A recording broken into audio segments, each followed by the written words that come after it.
From the City of Angels near the Pacific Ocean, good morning, good evening, wherever you may be across the nation, around the world. I'm George Norrie. Welcome to Coast AM. Later tonight, higher states of consciousness and what it means to all of us.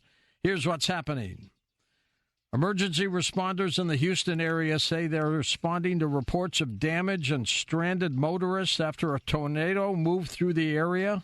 Structural damage from a tornado in Pasadena, about 15 miles southeast of Houston, is catastrophic, according to local police. Only one person had been reported injured so far in that city, according to the mayor. Plenty of damage. We've seen buildings that have collapsed. Wow. A Russian warship armed with unstoppable hypersonic missiles sailing towards the U.S. coast in a show of strength, according to a report. The guided missile frigate Admiral Gorshkov has been closely monitored by NATO navies on its maiden voyage, armed with 6,670 mile-per-hour weapons. Mike, what is Putin up to? Top scientists and security experts moved the doomsday clock forward on Tuesday to just 90 seconds to midnight, signaling an increased risk to humanity's survival from the nuclear showdown over the Ukraine conflict and growing climate crisis. The new timing of the clock, set by the Bulletin of Atomic Scientists, is closer to midnight than ever before. Let's check in with Dr. John Curtis, onlinecolumnist.com. John, tense times again. Feels like the Cuban Missile Crisis all over again. Yeah, it sure does. I mean, except it's, 10 times over this threat that existed back in 1962. Yeah. I mean, George, the United States is currently in a hot war with the Kremlin. The Kremlin has acknowledged that the war in Ukraine is not between Ukraine and the Kremlin. It's between the United States and NATO against the Kremlin. So all bets are off right now when it comes to Putin potentially using nuclear weapons. This is no longer about, we see Lindsey Graham leading a Senate delegation to Kiev last weekend, and urging, just literally, I mean, in kind of a crude and foul way, the EU, NATO, and the United States to start supplying Ukraine with heavy battle tanks. And, the Germans, led by Chancellor Olaf Scholz, have been taking the heat.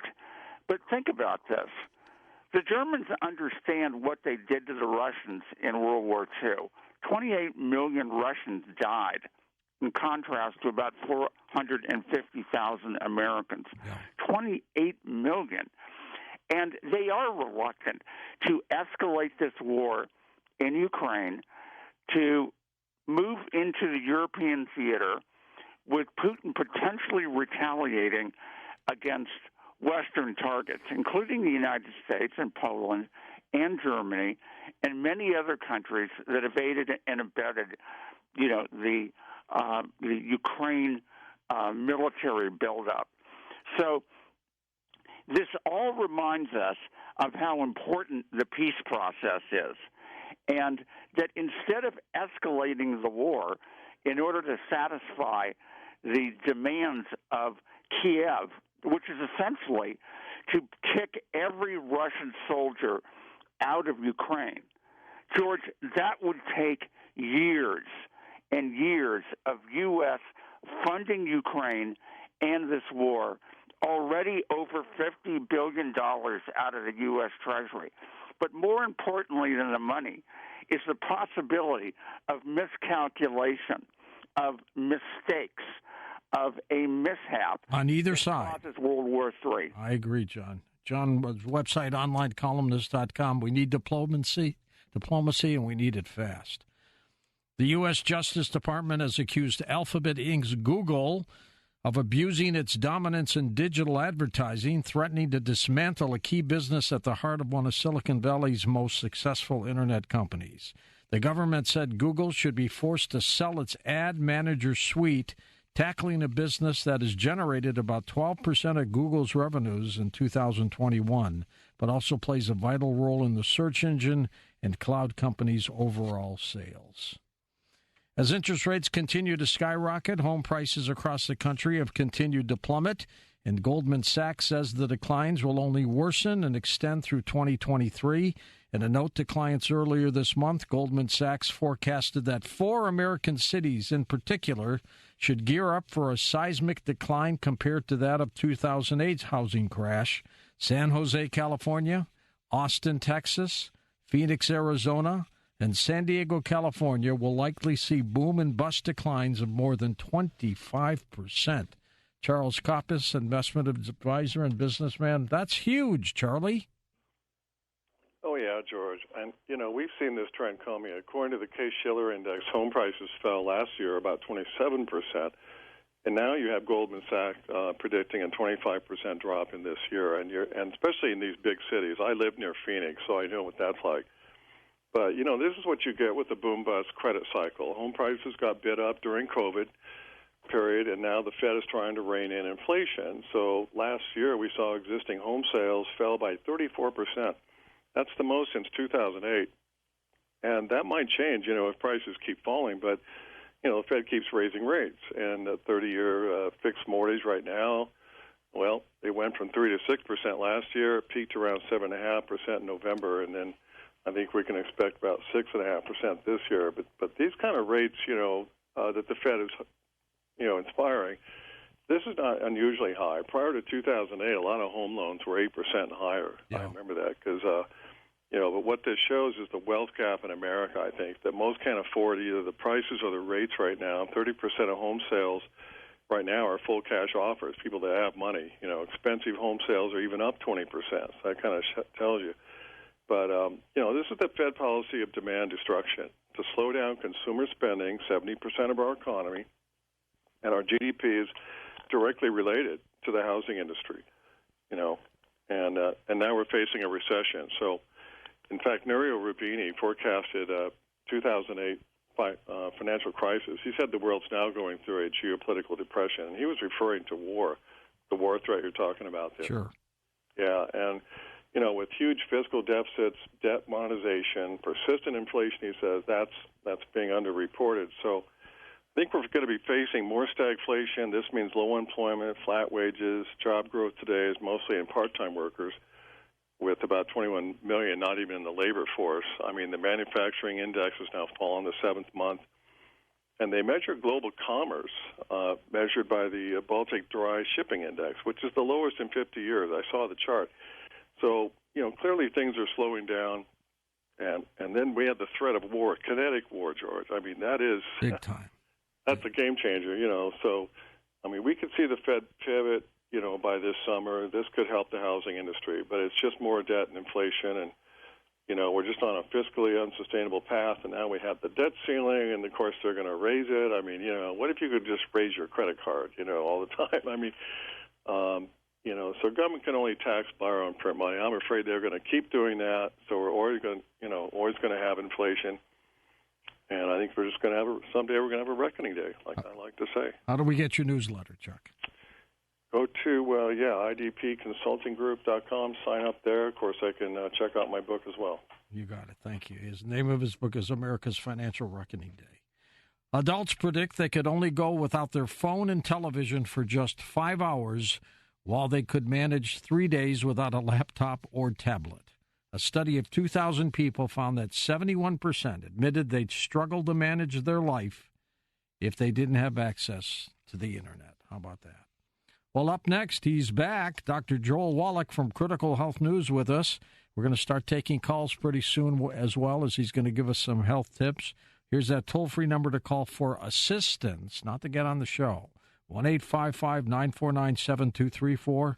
And don't forget the website. Let's set a record with it, criticalhealthnews.com. Doc Wallach next on Coast to Coast AM.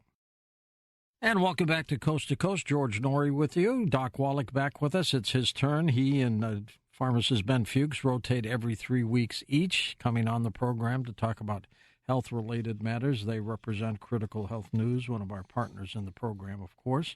Doc Wallach has researched and resulted in publications of a number of peer-reviewed journal articles in the fields of nutrition and pharmaceutical research. He has made major contributions to a number of reference books on the subject as well. His website, criticalhealthnews.com. Doc, welcome back, my friend. Well, thank you so much, George. And you are the greatest communicator. I can't tell you how much we appreciate you, all the great things you do, and allowing us to, be here, assisting in your great goal of saving America. And so I have a few things that I can contribute here right now. Sure. If that's okay. Yeah, go ahead. Okay. Well, I don't have to tell you about the financial collapse and those kind of things. It's just happening all around us. And so the potential for a catastrophic health event is even worse. And this all started at 3 o'clock in the afternoon, Monday, September 4th, 1882, on Pearl Street in New York City on the bluff overlooking the construction of the Brooklyn Bridge, when Thomas Edison pulled the switch on electricity. Prior to that moment, George, for thousands and thousands and thousands of years, remember, the Old Testament was 3,500 years ago, the New Testament was 2,000 years ago, and we were using wood and coal as fuel. We were putting the wood ashes and coal ashes into our gardens for fertilizer. The wood ashes and coal ashes are 95 to 98% minerals and only 2 or 3% carbon. Okay, and that's been going on for thousands and thousands and thousands of years. Sure. Well, at 3 o'clock in the afternoon, Monday, September 4th, 1882, Thomas Edison pulled the switch, and suddenly we turned over to electricity. Now, electricity has been a boon. It's been a wonderful thing for industry, but when it came to human life, it's been a catastrophe. And here's why. We didn't have access to wood ashes anymore. We didn't have access to coal ashes anymore, and our source of nutritional minerals went away. And doctors are always saying, oh, just eat well, you get everything you need. Just eat well, you get everything you need. And we have all these catastrophic diseases and pandemics and all these things happening, and it's getting worse and worse and worse and worse because doctors are saying, just eat well, you get everything you need. And people trust their doctors, and when a doctor says, don't waste your money on vitamins and minerals, that's the way they kind of think. Well, you have to appreciate, we eliminated, maybe 1,000 diseases in animals. Remember, I'm a veterinarian and a physician.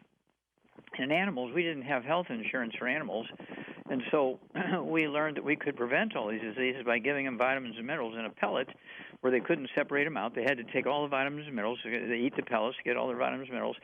And in humans, they think that just eating well is enough. No, it's not even close. Now, here's some examples.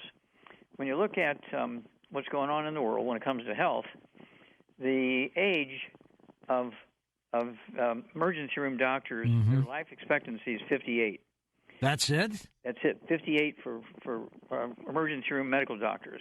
The life expectancy for professional athletes in America, and exercise is supposed to be good for you. They have enough money to buy the best food, and yet their life expectancy is 56.7. And here's the scary one, George. The life expectancy for billionaires in America, now this is just like last month's statistics. Billionaires in America, the life expectancy is 66.5. Okay?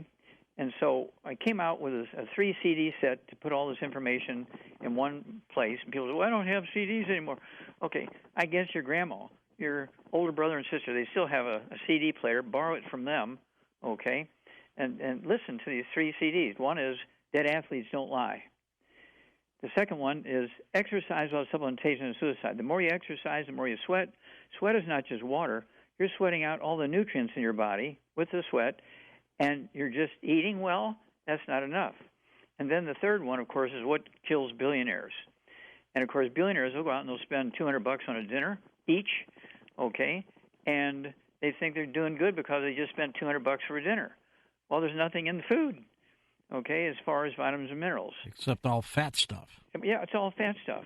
And so we have to make sure that everybody knows that they do have to proactively supplement with the 90 essential nutrients. That's why we have the Healthy Start Pack.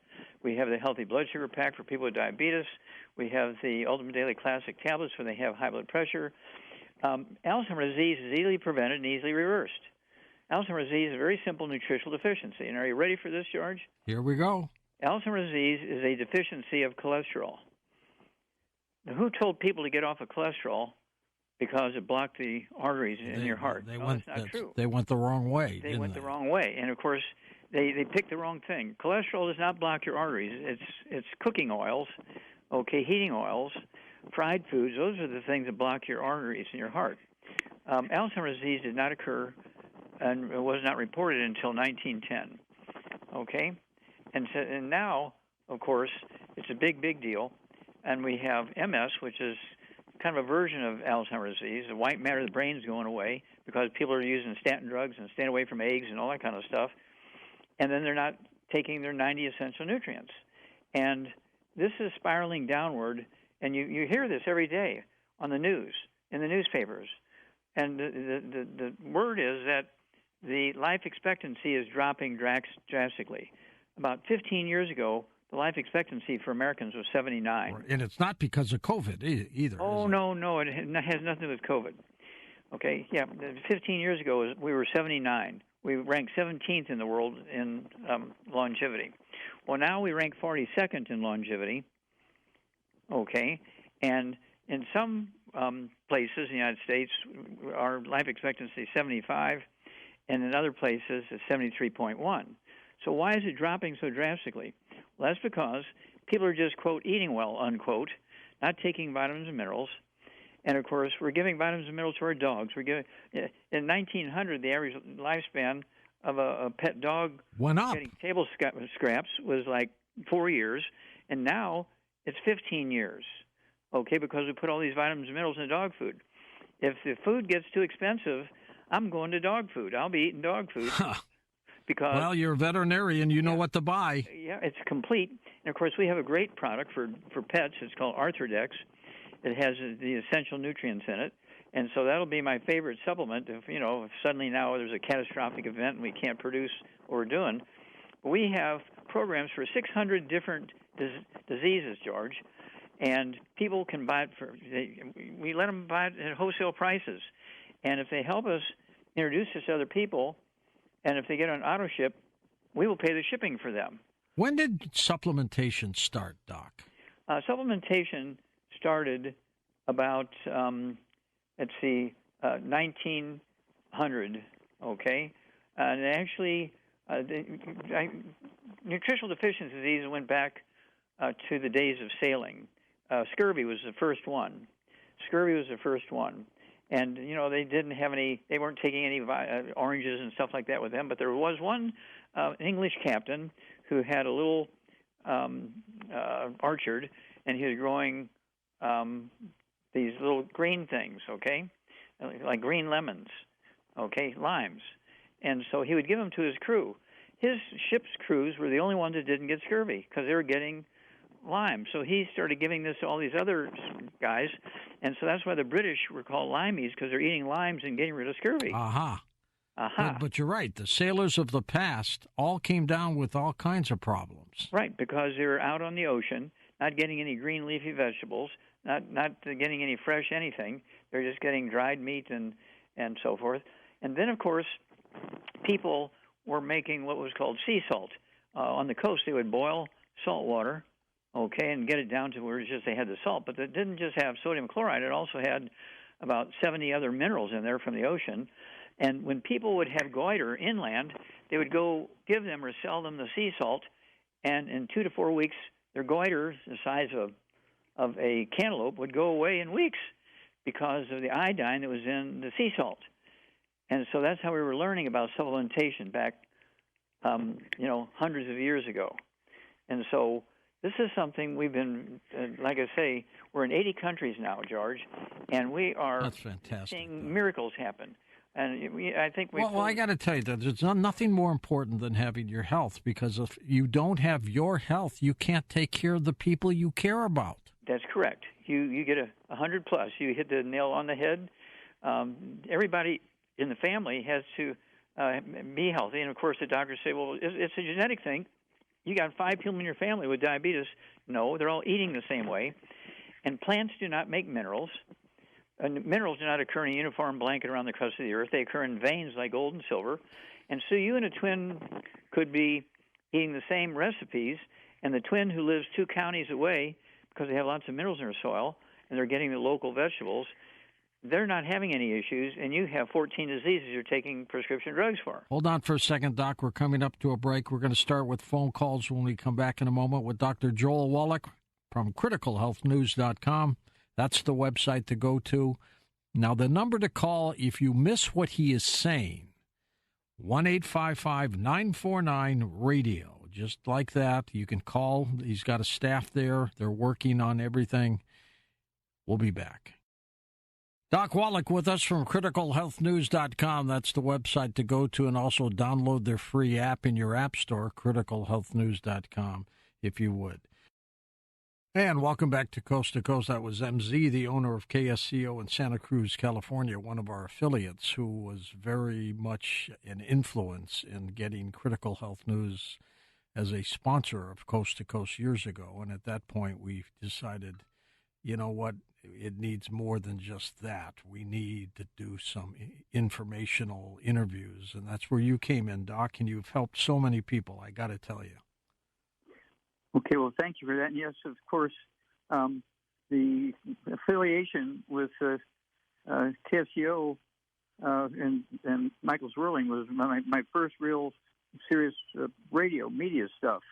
And so that I did a lot of training there, and so I appreciate all the things that he's done for us and all the things that you do for us. And I just cannot thank you enough for allowing us to get information out, because we're in such bad need of information right now. We are really in trouble. Absolutely. How many years you been doing this now, Doc? Let's see here. Since 1964. Wow. Yeah, 1963, I ran into the first mass die-off in America from pollution. 500 died in one night, and I was a student, pathology student at the University of Missouri, and all the professors were gone. It was December. It was a Christmas holiday, and this farmer brings me 50 dead sheep, did autopsies on them, and discovered that their blood was black. And I said, "What's going on here?" My God. And I said, "How many sheep do you have?" He says, "Well, yesterday I had 500. They were beautiful. I fed them all yesterday. It was beautiful. And this morning I woke up and 500 were dead overnight." And I said, "Okay, well, these guys have a problem here. Are all the farms around you, do they raise livestock?" And he said, no, they all have hay and corn. I said, okay, they're nitrate fertilizer, right? Yeah. Well, it's getting into the water there. All these sheep have been drinking this for 6 months. What happened to the temperature last night? Oh, it dropped a lot. And so he checked with the Weather Service, and the temperature had dropped from 50, which is not unusual in central Missouri because of the Mississippi River coming up from the Gulf of Mexico, bringing up the heat. And so the temperature dropped from 50 down to 16. Wow. 500 sheep died of hypothermia. And that was my first scientific article I wrote. And when I was in Africa working on the white rhino conservation project, Marlon Perkins, who I was working with, he took that article and got a $25 million grant from National Institutes of Health, a 10-year study. I did 20,000 autopsies. And then the book came out on that, and of course that catapulted my career worldwide. How many people do you think you've helped now, Doc, if you had to guess? In the billions, George, because we have very large associations in 80 countries. We have 60 warehouses around the world, so it's not just me. And if you go back into my early writings and early radio programs, I was talking about raising an army to get the information out there, because I knew that just me running around giving lectures to 20 people a day or something like that, or 20 people 3 times a week, was not going to be very functional. And so just everything came into play with the media and the books and so forth. Right now we have 21 best-selling books. We got 3 more coming out. Good for you. I have some really, really great CDs. And even though people say, well, the CDs are dead. No, they're not dead. We're just selling them like crazy. Yeah, they're still popping. Popping. Let's Grandma take some. Still has her CD player. My mother still has her record player. Well, there you go. Let's take some calls, and we're going to take calls next hour with Doc Wallach, too, in case you don't get on this half hour here. Let's go to David in Maryland to get us started east of the Rockies. Hi, David. Thanks for calling. Hi, George. I'm calling about my wife. Well, I was diagnosed with osteoporosis, and she's going through ringing in her ears, her jaw locking, finger locking, and the doctor's telling her it's nothing they can do. Just get some headphones or something. Listen to Doc Wallach. He'll give you some advice. Doc, it's for his wife. What can we do? Okay. Now, this is very common. And, of course, I'm the guy that actually wrote the first book on osteoporosis of the skull. It's called It's All in Your Head.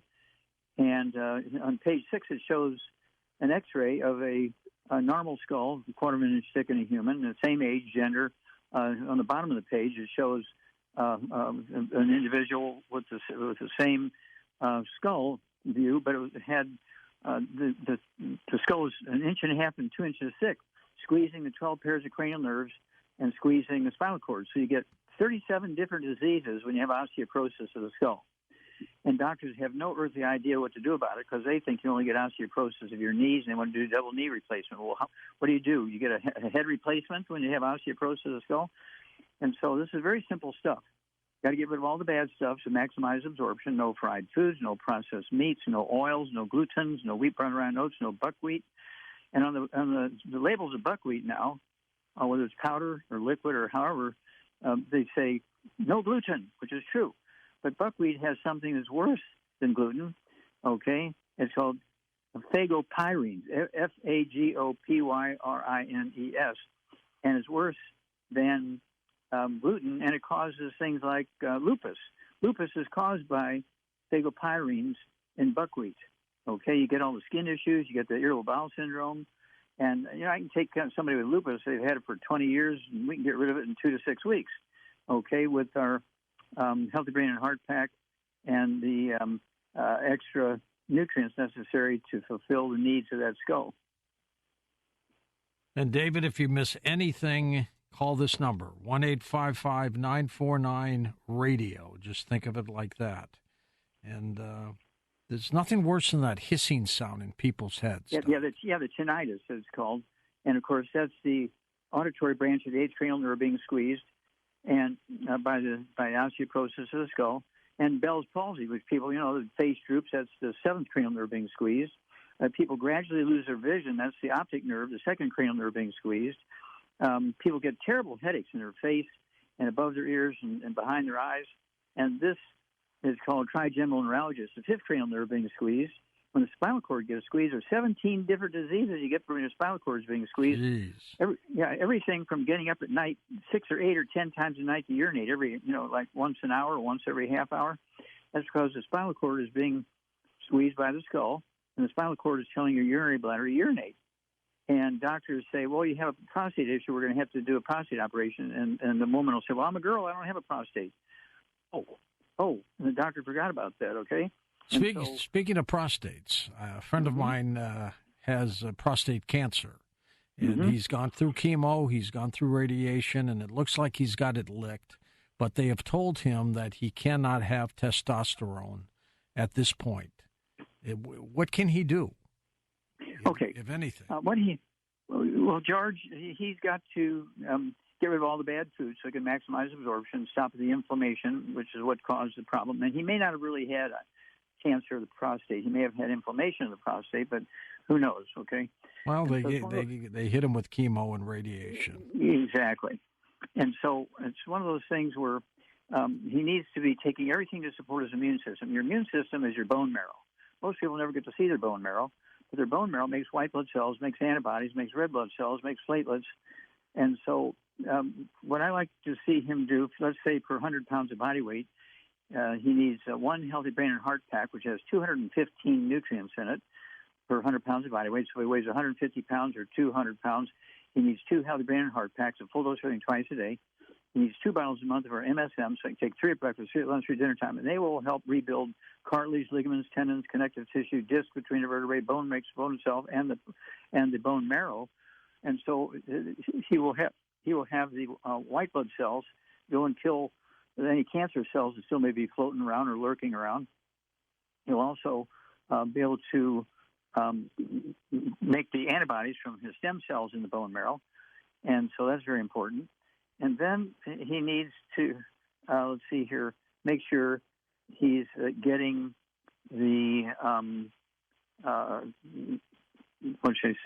he needs to stay away from all the bad foods so he can maximize absorption of these 215 nutrients. no fried foods, no processed meats, no oils, no glutens, no wheat, butter, and oats, no fagopyrines from the. That's got to be the worst, isn't it? Yeah, the buckwheat. Yeah, it's worse. It's worse than gluten. Tom, you've got a text or tweet for Doc? What do you have? Yeah, Doc, this one from Gunur in Simi Valley, California says, "Hey, Doc, I'm trying to drink more water, so I'm drinking half water, half lemonade. Is that pretty healthy?" It's a lot of sugar, Doc, isn't it? Yeah, it's a lot of sugar, and you may be getting a little bit of vitamin C, and that's a pretty lame supplement program. You need 90, and you're only getting 1 by doing that, okay? So, again, if you want to drink a drink for energy, you use our Rebound or sports drink. Has 100 nutrients in it, 75 minerals. 75 minerals. Gatorade has 1. Oh, no, I take that back. Gatorade has 3. It's Red Bull that has 1. Red Bull only has 1. Red Bull only has magnesium in there, and they put magnesium in there because Bruce Lee, all he supplemented with was magnesium. Well, let's see here. This guy named I apologize here. Bruce Lee, he died at 32. And he was supposed to be the guru when it came to fitness. Okay, and everybody's doing the Bruce Lee thing. He died at 32 from a heart attack because the only mineral he was taking was magnesium. And he really needed to be taking 90 essential nutrients, including 60 minerals, and that's why we like our Rebound. We have sticks. There's 36 in a box. We have the canister. There's 36 servings in a canister, and we have 12-ounce cans and 12 in a case. Now, they all 3 have 75 minerals and 25 vitamins, amino acids in our Rebound. But the cans do have carbonation, so I pop the tops on 2 of them every night before bedtime, put them in the refrigerator, so in the morning I'll have one. It's flat and all the bubbly's gone. I'll have the second one at lunch or maybe an hour or 2 after lunch. And people say, well, if carbonation is all that bad, why do you still have it? Well, because Red Bull still has their carbonation, and Monster and all those other energy drinks still have the carbonation. All the young kids love it. So what we do is we encourage them to come to us and use our canned stuff because they like the carbonation. And then we educate them. We slowly get them off the carbonation, and we can add 25 to 50 healthy years to their life. Wow, that's amazing. They said that the oldest living human on record, she was going to be 119, just passed away last week. Okay, well, the one on record for the industrialized nations, she died in 1997. Jean Kelman from France. She was 122 years, 164 days. Now, this one was a nun. She was a nun? She was just passed away. Just passed away, yeah. And so, 100-year-olds, if we can get everybody to live to be 100 years old, I'll be happy. Okay? With some life to them, you know? Oh, yeah. Yeah. Well, I'm 83 going on 84. Yeah, well, you don't look it and you don't act it. That's for sure. Yeah, most people think I'm in my 50s when they look at me and look at my activity level and so forth. And I've only been on a prescription drug for 3 days when I had an injury up in Canada. That's when you fell into a hole. Fell into a hole, a construction hole, and was punctured by rebar. So they gave me antibiotics for 3 days. And I've never, since then, and before that, I've never been on any prescription drugs. For an 83-year-old guy to never be on a prescription drug, okay, that's because I've been taking all these nutrients since I was 9 years old. I started taking them when I was 9. And I had Tourette syndrome. They didn't have it named back then, but I had Tourette syndrome. I was very violent and kind of messed up a lot of people. And when I was 9 years old, were you one of those shouters in an audience? We can't repeat what you probably said, right? Well, no, I was a church-going person, so I didn't say bad things. I was just loud and aggressive. And if somebody would look at me funny, I'd knock them down and kick them a few times and that kind of stuff. And they were going to put me in an experimental hospital to try and figure out what was going on. And I didn't like that, so I started eating the animal alfalfa pellets that were supplemented with vitamins and minerals in it. And 3 days' time, I cured myself after 5 years of being bad. I cured myself in 3 days, and so I knew the doctors didn't know anything about that. And so I decided that this is where I'm going. Good for you. We're going to take calls next hour with Doc Wallach, a full hour of calls. So those of you on hold, just hang there.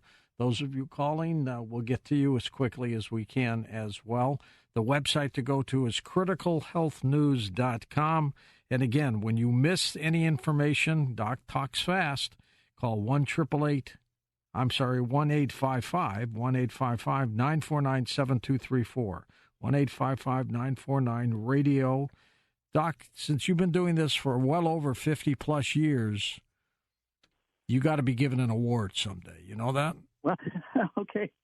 Well, I'll be happy with a smile from a lot of people.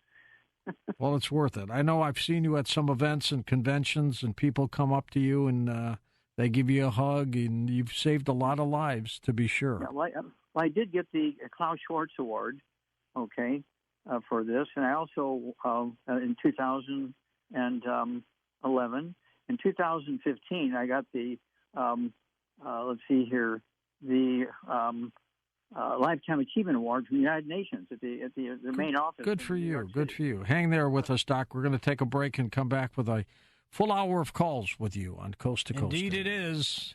And Doc Wallach with us from criticalhealthnews.com. We're going to be back with more with Doc and your calls on Coast to Coast AM. Don't forget the website, criticalhealthnews.com, and the toll-free number to call for assistance, 1-855-949-7234. And welcome back to Coast. George Norrie with Doc Wallach, and let's get right back into the calls. Let's go to Mary, Grass Valley, California, west of the Rockies. Mary, welcome to the program. Thank you very much. Good to be in touch with Doc Wallach. You too. How can we help you? Well, my dear daughter, late 30s, took a one-week vacation to Baja early this month and came back with, she got sick there the second day. Parasites is what it is. And so she's combating it with some supplements, and it's just a little bit of a road back to good health. And she wants to know how she can completely heal naturally with this. Her daughter has parasites, Doc. What does she do? She needs to go to somebody that has a microscope and find out when they have to find out what kind of parasites we're talking about. We're talking about worms, or we're talking about amoebas, or we're talking about bacteria. And so just to say I have parasites, does she have diarrhea because she's eating spaghetti over there all the time? She's eating gluten. I need to know more. The main symptom she had was that she felt like there was a brick in her stomach. She wasn't digesting, and she could barely eat. And so she hasn't gotten the test back yet. So I don't know what. So what was she eating? Was she eating spaghetti? Was she eating bread? Was she eating? No. She's pretty natural. That they went to Baja. I think she said she ate what was that fruit they have there? Papaya. And she thinks maybe that was it, or some restaurant food. Maybe in the water, too. What do you think, Doc? Yeah, it could have been that. Anything's possible. And so just to say she has parasites because she has a stomach issue is not enough. Well, she went to a naturopath, and, her tongue was brown. And she said, yeah, you definitely have toxins. And how much does she weigh? How much does she weigh? Oh, she's perfect weight, 145, 5'7". She's in good health. She's in shape. This is just a real attack on her body from a mistake down there. Does she have any skin problems, any eczema, dermatitis, or psoriasis? No. Okay. Does she have any white, gray, or silver hair? A little bit of silver, not much. She's 37. A little bit. Okay. When you have white, gray, or silver hair, it's a nutritional deficiency. It's not an aging thing. Okay, it's not a genetic thing, and so she does have some nutritional deficiencies, and that's why you use her hair color. Hair color requires nutrients for the hair follicles to be able to make brown or blonde or red or black hair. Doc, can supplements kill off parasites? Supplements don't kill parasites. They don't. I didn't think so. No. What supplements do is support your immune system, and your own immune system can kill off parasites. Okay, so indirectly, they will support your immune system, which is in the business of protecting you from parasites and bacteria and yeast and all kinds of weird stuff. But you really have to know what you're dealing with here before you start, giving treatments. But there's certain things you can do to increase the immune system. Yeah, they need those tests back, though, don't they? Yeah, get rid of all. Yeah, and call us when she gets the test back. At any rate, get rid of all the bad foods. No fried foods, no processed meats, no oils, no glutens, no wheat, no barley, rye, and oats, no buckwheat. Absolutely no sugar, no carbonated drinks. Even carbonated water is bad because it neutralizes stomach acid. You cannot absorb minerals or digest food without stomach acid. And then and 145 pounds, I want her to have 2 healthy brain and heart packs per month. That's our big hammer. It has 215 nutrients in it, including the Healthy Start Pack, which is the 90 essential nutrients, the basics. And so then I also want her to have the, let's see here, she needs to be taking the something like Oxybody, which will support the immune system. She could take an ounce of that twice a day. It's a liquid, tastes good. Then I want her to also take the Killer Biotic. Okay, Killer Biotic. She can take 3 of those twice a day. I do that because I, shake hands with so many people. I'm traveling so much. Oh my God! So I take the Killer Biotic, 3 of those. Let me give Mary the toll-free number again, too, Doc. Mary, when you get the test results, call this number because Doc's staff will be aware of your call from tonight, and they'll know what to do. 1-855-949-7234. 1-855-949-7234. And, folks, if you missed the number or anything like that, just go to criticalhealthnews.com because the number's splattered all over it. So we'll do that. Doc, you still doing your Friday shows? Oh, yes. 2 hours every Friday morning, from 8 to 10 Pacific time, Ask Doc Live. And Rebecca Kozak is a great, great hostess, and she loves you and just is so happy to be working with you and so forth. And we deal with over 80 countries, and so it's a big, big, big event. And I have to tell you that we've gone to Ask Doc Daily now, Monday through Thursday, because the Dead Doctors Don't Lie show and Michael Zwirling went away. And so Rebecca just said, well, we'll just take over that slot, which we did. And so now you're on 7 days a week instead of just 1. We're everywhere. We're everywhere. Yeah. Let's go to Diane in St. Louis on the wild card line. Did it start snowing out there yet, Diane? Not yet. Keep our fingers crossed. Go ahead. You're on with Doc Wallach. Exactly. I hate it. Would Dr. Wallach have any suggestions for someone who doesn't eat eggs? Oh, well, someone who does not eat eggs, Doc. Yeah. What do you think? Okay. Well, there's all kinds of ways to eat eggs. You can eat them soft scrambled in butter. You can eat them soft poached. You cannot eat them fried. You cannot eat them hard boiled. But you can also put them in. No, but this is a person, Doc, who's not eating eggs. Yeah, because maybe they don't like eggs, or maybe their doctor told them not to eat eggs. Okay. It's basically because you are recommending 2 times a day, soft cooked, and to me they're raw. They're raw and disgusting, and I can't make myself eat them. Okay, well, raw has disadvantages. Okay, I would eat 3 raw eggs twice a day. But if she wants to start with 1 soft poached egg or 1 soft scrambled egg in butter twice a day. That's cooked too, Doc, isn't it? A poached egg is a cooked egg, isn't it? Yes. Yeah, poached eggs is cooked, not raw. It's pretty good like that. But you don't have to eat as many as you do. How many do you eat a day? I eat a minimum of 6 a day. 6 eggs a day. Wow. Yes, I'm going for the cholesterol because you have to appreciate that 25% of your brain weight, 25% of your spinal cord weight, 95% of testosterone, and 95% of estrogen is cholesterol. And if you're restricting cholesterol and sources of cholesterol, there ain't nobody home. I was told by a nutritionist that low cholesterol is worse than high cholesterol. That's correct. High cholesterol, you're going to be very sexy. But low cholesterol, there ain't nobody home. All right, back to Diane. So, Diane, do you have a question? Because they don't eat eggs? What's your question? That's the only question I have. That's it. Okay, thank you. Appreciate you being part of the program. Yeah, well, put it in some rice. You can actually mix the soft poached eggs and butter in some rice. Stay away from the wheat, butter, rye, oats, and buckwheat. But rice is good. Eat like an Asian. Put the soft scrambled eggs in the rice. You can put a little bit of, some spices in there to zip it up a little bit. But this is something you have to have. If you don't take in those eggs and eat animal fat, you're going to get demyelinization. The white matter of the brain goes away, and you wind up getting Alzheimer's disease. You wind up getting things like MS, multiple sclerosis. You get Guillain-Barré syndrome, which is multiple sclerosis of the spinal cord. You get Parkinson's disease, which is multiple sclerosis with tremors. And so you have to get that cholesterol. Tell me, what is Parkinson's disease exactly? Michael J. Fox has it. What is that disease, Doc? Parkinson's disease is the white matter of the brain going away. It's just like MS, multiple sclerosis, but there's tremors involved because the part of the brain is more severely afflicted is causing the tremors. Okay? It's easily reversed. I reverse it all the time. Parkinson's disease, easy to reverse. MS and multiple sclerosis, easy to reverse. The Alzheimer's disease is very easy to reverse. But if you just, take a prescription drug, you're not going to. That's not going to work. Far. That's not going to work. Let's go to John in Wisconsin. Take it away, John. Hello, George. Hello, Doc Wallach. Doc, yes, sir.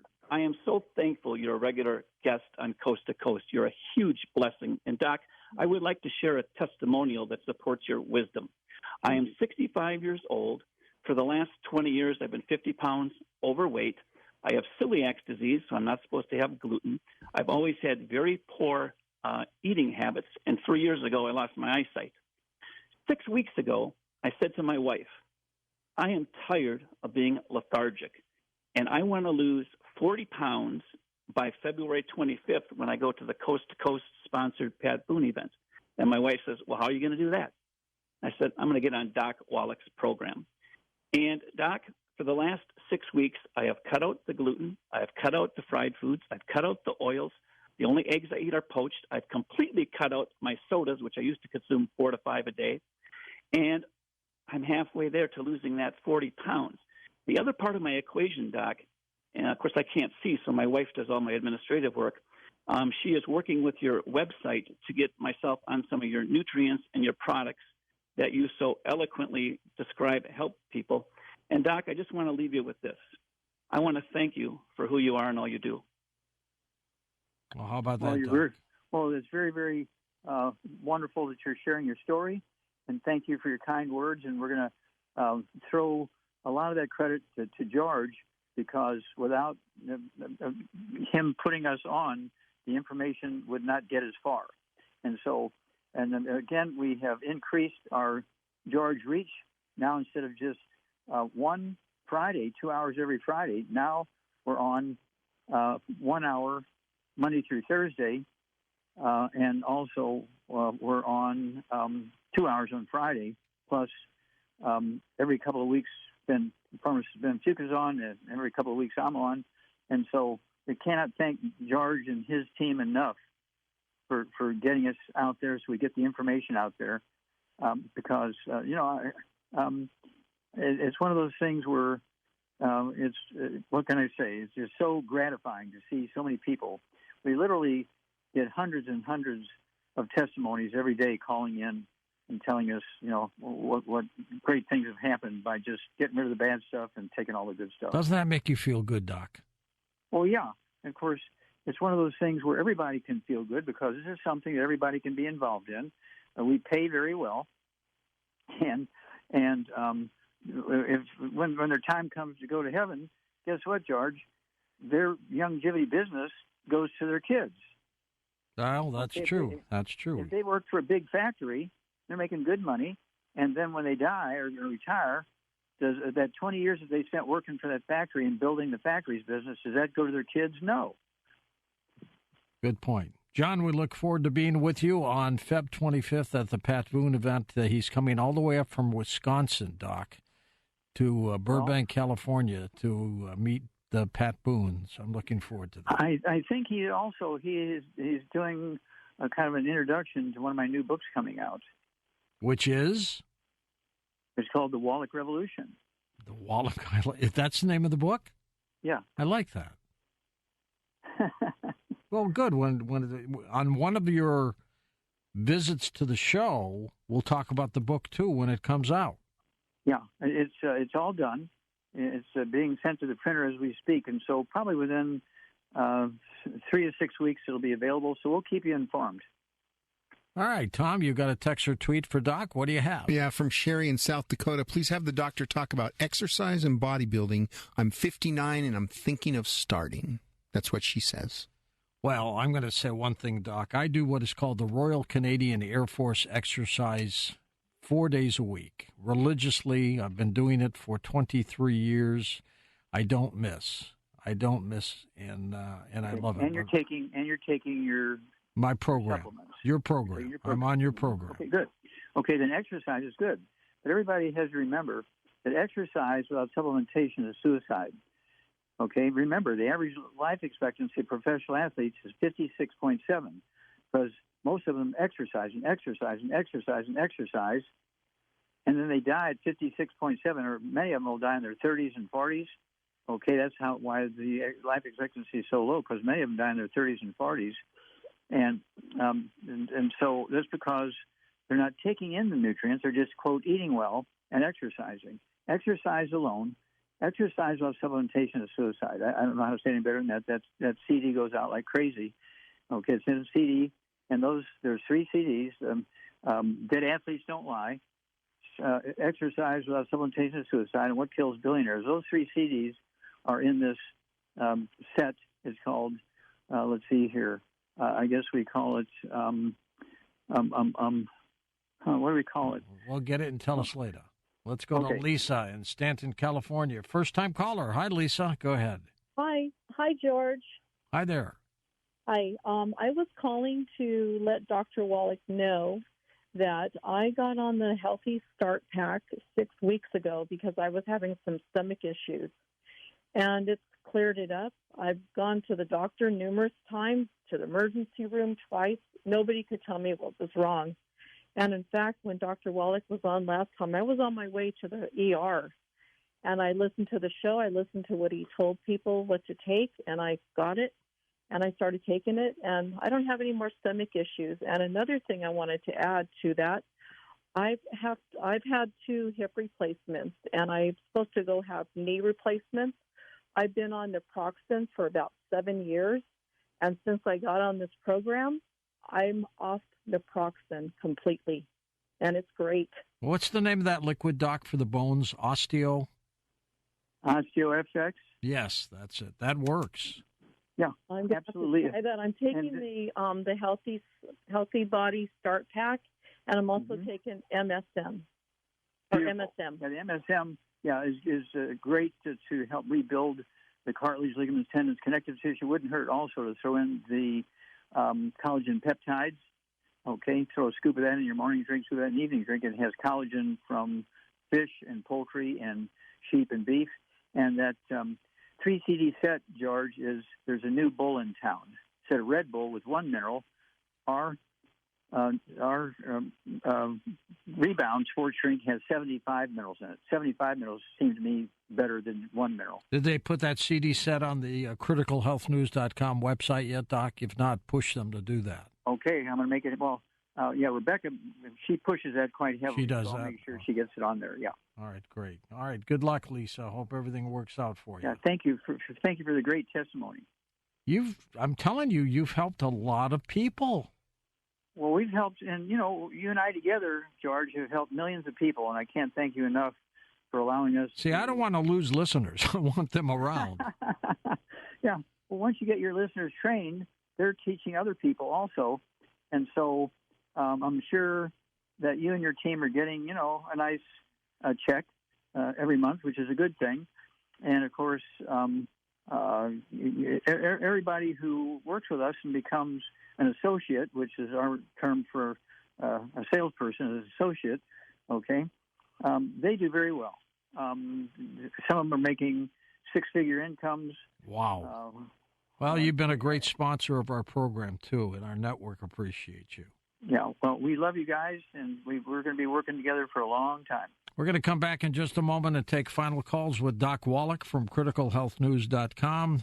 And again, that toll-free number to call where they have people there that get it, and they will help you out. 1-855-949-7234, 1-855-949-RADIO. When we come back, those of you on hold, we'll get to you. We'll also run the numbers again for you to call. And again, that's different from the number I just gave out. That's to call for assistance. The one we give out is to get on the show. We'll be back with final calls with Doc Wallach in just a moment. And don't forget the website, criticalhealthnews.com. Next hour, R.J. Spina joins us to talk about consciousness. Looking forward to that as well. And welcome back to our final segment with Doc Wallach from criticalhealthnews.com. That is the website that you should go to. And let's go back to the phones. Roberta in Tucson, Arizona, welcome to the program. Hi, Roberta. You're on with Doc Wallach. Thank you. I can't see to read anymore, and I need to know where to send for a hair analysis before I start your program. Okay. Well, we have a book. It's called Rare Earth Forbidden Cures, and chapters 10 and 11 starts at page 272. It tells you how to collect the hair, how to package it, where to ship it. Tells you how big a check to put in there or money order, whatever you're going to do. And when you get the results, we will go through it with you at no cost. We'll go through it with you for no cost, and we will help you understand the results. And you get two charts. One chart is all the nutritional minerals, and the second chart is toxic minerals like lead and mercury and uranium and so forth. And if all of the minerals, both the good and the bad, are below the bottom line, that means you're not absorbing. You're eating gluten or you're eating buckwheat or something. You're getting all that bad stuff, and you're not absorbing nutrition. How old are you? 79, and I can't read. 79, and she can't read, Doc. Okay, the odds are you have osteoporosis of the skull squeezing the optic nerve, which is cranial nerve number 2. And do you have any ringing in your ears, any buzzing or ringing in your ears, tinnitus? I have all the symptoms you mentioned of that. Okay, so you have tinnitus, you have a balance problem, vertigo, dizziness, headaches, all that kind of stuff, right? Right, running to the bathroom all the time. Okay, yeah, that's a classical, the skull is squeezing the spinal cord is telling your urinary bladder to urinate. You don't have a prostate, so because you're a girl, so it can't be a prostate problem, okay? And so, you've hit it right on the head. And so, how much do you weigh? 99 pounds? No, I used to weigh 150. I probably weigh that still. I'm only 5'2". Okay, so 150, 5'2". Yeah, I'd go ahead with 2 healthy brain and heart packs a month. Get rid of all the bad foods. No fried foods, no processed meats, no oils, no glutens, no wheat, no barley, rye, oats, no buckwheat, no sugar, no carbonated drinks. Even carbonated water needs to go. 2 healthy brain and heart packs a month. A full dose of everything twice a day. 2 bottles a month of the MSM. 3 at breakfast, 3 at lunch, 3 at dinner time. And they're going to help rebuild the skull, rebuild the vertebrae, and take the pressure off that optic nerve. Okay, and so you can see again. We do this, I don't know, hundreds of times a day, thousands of times a month all over the world. Babies are born with osteoporosis of the skull. It's not an age thing. It's a nutritional deficiency. Babies are born with what's called Erb's palsy because they're paralyzed from the neck down when they're born. And that's because they have osteoporosis of the skull because mama was eating gluten and not supplementing properly. And so that's why the baby was shorted and winding up with all these things. So even at 90, I get people who are 100, 110, and they get on our program, and most of their symptoms will go away very quickly. And so you can look for a greater quality of life. And so we look forward to hearing, your story. Okay, and again, the book you want to get is Rare Earth Forbidden Cures, chapters 10 and 11. It starts at page 272, and there's a lot of information you get from that hair analysis, and we'll go through it with you at no cost and help you interpret everything, so you don't, and your family, so you don't have to worry about understanding what's going on. It's very simple, and we will work with you at no cost. Okay. And Roberta, that number to call for assistance, that that Doc just said to you, 1-855-949-7234.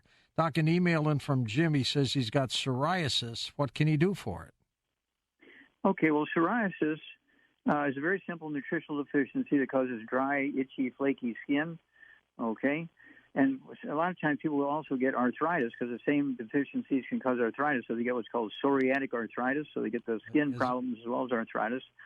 When they get the skin problem as well as a memory problem, okay, they get lupus. And so all of this is just simple nutritional deficiency diseases. Again, it needs to get rid of all the bad foods, no fried foods, no processed meats, no oils, no gluten, no wheat, barley, rye, oats, no buckwheat, no sugar, no carbonated drinks. The carbonated water got to go. And then per 100 pounds of body weight, 1 healthy brain and heart pack per month. The MSM, 1 bottle per 100 pounds of body weight, so you can take 3 twice a day minimum to help with the skin. We also have the collagen peptides, a scoop of that with the morning to with the evening drink. And then specifically since he's complaining about the psoriasis, we have the hair, skin, and nails. Take 3 of those twice a day, and the skin quality will come back like magic. All right, let's go to Jeffrey in San Diego, California. Hey, Jeffrey, go ahead, sir. Hello, George and Dr. Wallach. Thank you so much. I'm 65. I'm on my 100-day clean and sober. I've dealt with that my whole life. Good for you. But the thing is that I'm 5'10", 150. I used to be 180 all my life. I have some gray beard, a little gray hair, some veins, and so right now I'm suffering from no energy, and it leads to depression. I get some numb toes, but basically I just want to get back into not that I've ever been, but back into some healthy, and I believe what you're saying about the nutrients being the problem, because I eat canned soup and a meat on the grill once in a while, and that's it. Okay. Yeah, you need some vegetables. You need some fresh vegetables. Okay, that'll help you. But you need to stay away from all the bad foods, no fried foods, no processed meats, no oils, no glutens, no wheat, bran, rye, oats, no buckwheat, no sugar, no carbonated drinks. Even the carbonated water got to go.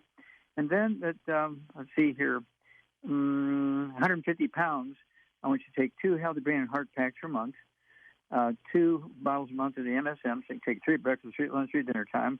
They're going to help regrow cartilage and ligaments and tendons and connective tissue. And it's going to help you with the neuropathy, the numbness in the toes.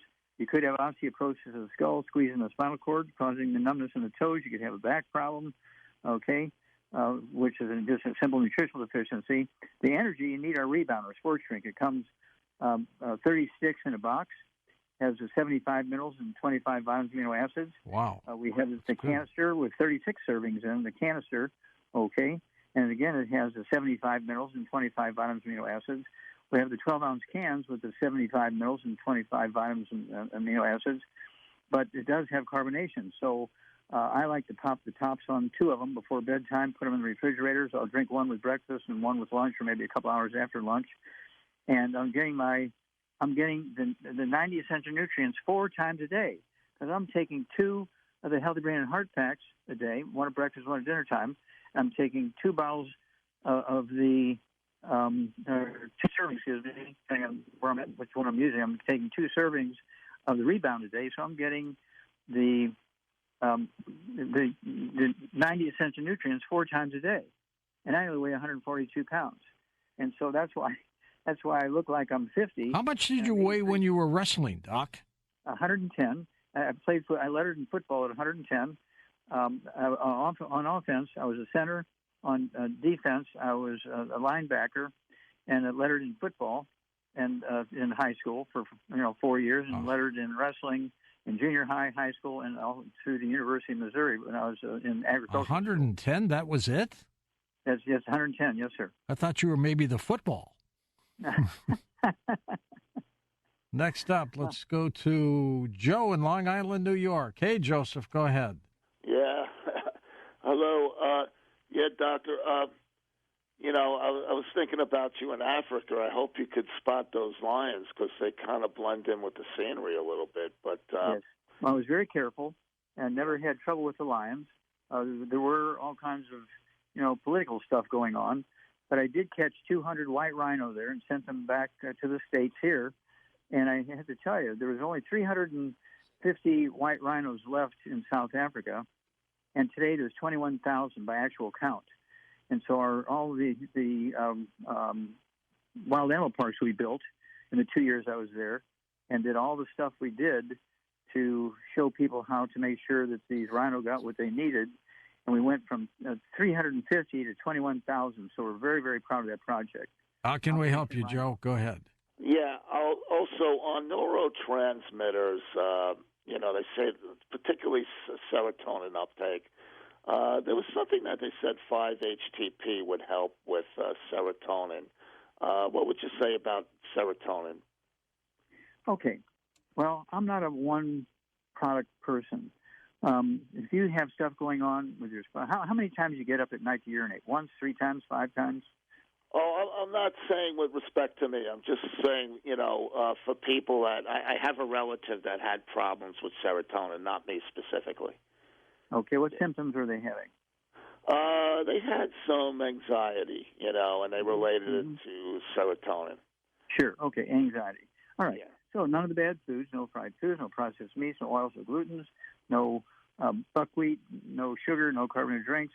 And then they need 3 eggs twice a day with soft yolks, okay? Soft boiled, soft poached, soft scrambled in butter. And then they need the memory FX, 3 of those twice a day. They need the synaptive, 3 of those twice a day. Let the let the brain cells talk to each other, okay? Synaptive, 3 of those twice a day.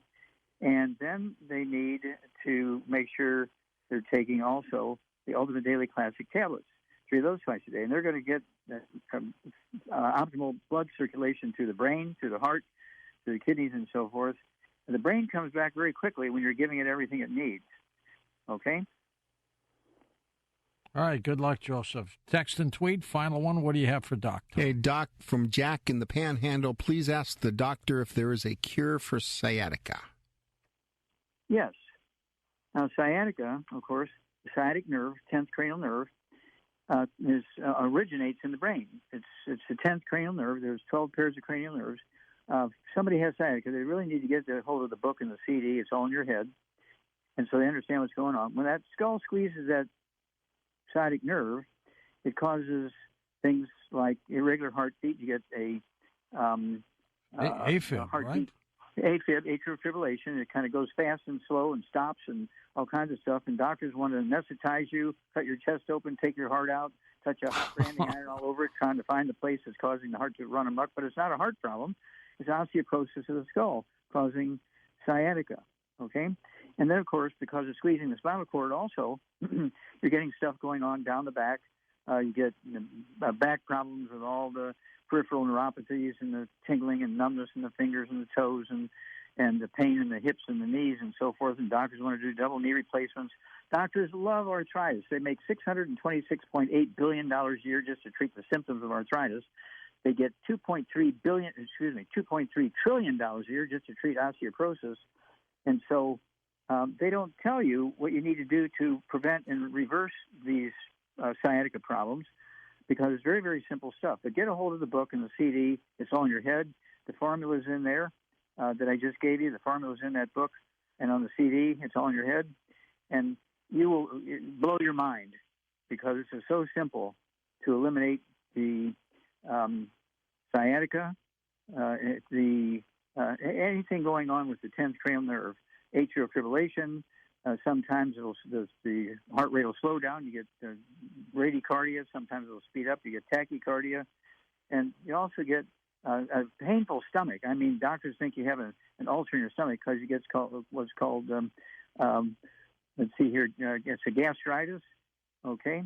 And this gastritis, gastroparesis, that's what I'm looking for, gastroparesis, because of that 10th cranial nerve, the sciatic nerve is being squeezed, and you have everything going on with your heart, your stomach, and sometimes a branch of that nerve will go to your diaphragm, and it gets squeezed, you get hiccups, okay, and so on. And so all this stuff is very simple. Once you know what's going on, you take the right nutrients, it all goes away. And so get that book and the CD set. It's all in your head. Get on those programs that are in the book, which I just gave you orally here, but it's in the book. It's all in your head. It's in the CD, and your life will be all for the better. Doc, we will talk to you in 6 weeks, my friend. Oh, thank you so much, George. You are the greatest. We cannot thank you enough for all the great things you do. And as soon as my new book comes out, I'll send you one of those, and I'll send you one of these sets of the there's a new bull in town. It'll blow your mind. You got it. Thank you. Doc Wallach, criticalhealthnews.com. That's the website to go to. Let's set a world record. Everybody hit that website, criticalhealthnews.com. From your laptop, from your cell phone, and let's drive the webmaster crazy. But here's that toll-free number to call. There's a staff of people there taking notes on everything the doc has talked about. They're there tonight. They're there tomorrow. 1-855-949-7234, 1-855-949-RADIO. Up next, higher consciousness. What does that mean for us? Let's higher states of consciousness. What does that mean? In a moment, R.J. Spina back with us. His book, Supercharged Self-Healing. We'll be talking about consciousness next on Coast to Coast AM. And welcome back to Coast. George Norrie with you. R.J. Spina, true leader, metaphysical teacher, and the world has never needed one so desperately. He has verifiably healed himself of permanent chest-down paralysis, severe chronic illness, and life-threatening conditions through his own authentic transcendence. His teachings, guidance, and revolutionary self-healing and self-realization techniques have already completely changed and saved the lives of many across this globe. He has dedicated his life to the freeing and healing of humanity on all levels, and RJ currently lives in San Diego, California, has recently started a non-for-profit human advancement through higher consciousness organization, and teaches revolutionary self-healing and self-realization courses, performing energy healings, and counsels people worldwide. RJ, welcome back to the program.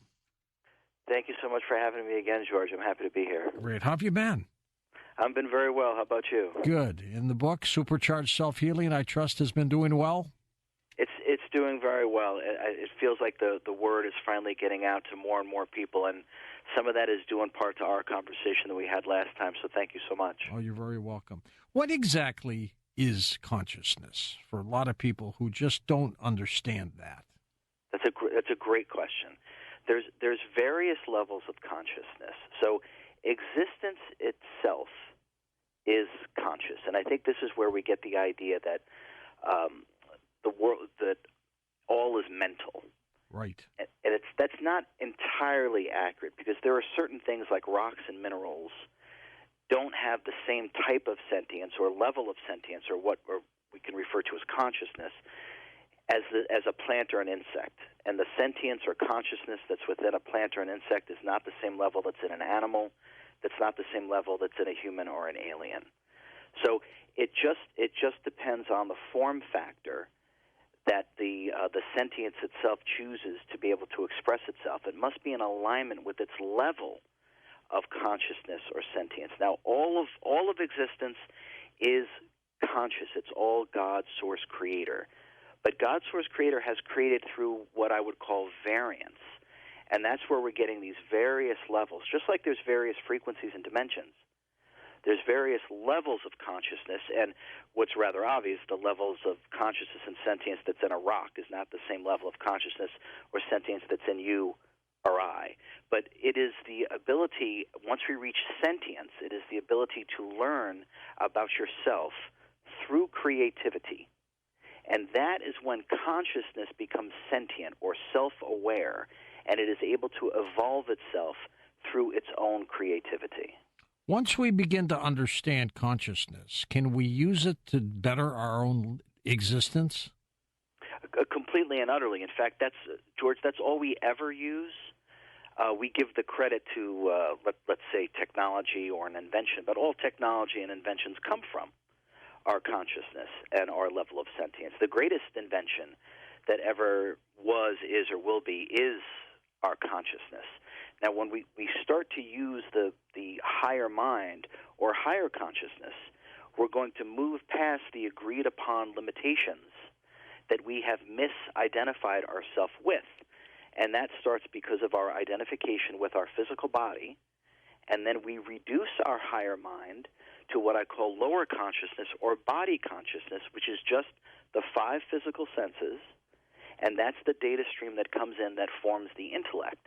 Now, pure imagination or pure consciousness or higher mind consciousness is far, far beyond lower consciousness, and it's what's given birth to the intellect or the lower consciousness. So it's when we come back and work within, and you can think of this as through meditation, and we'll probably talk about that because that has such a strange connotation at this point, what meditation actually is. We're going to kind of debunk what that really is.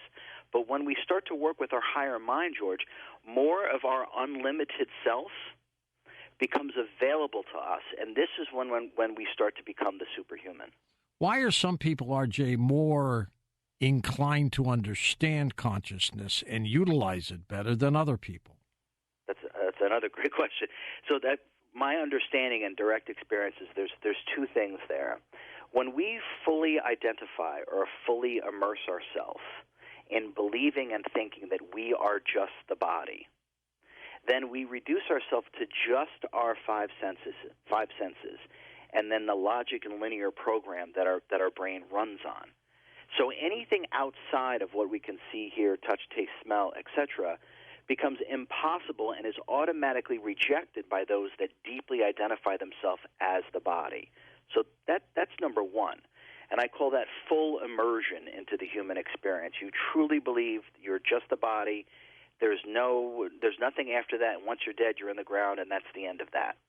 The other reason for that is this various level of consciousness, or what really is sentience. And sentience is our divine intelligence.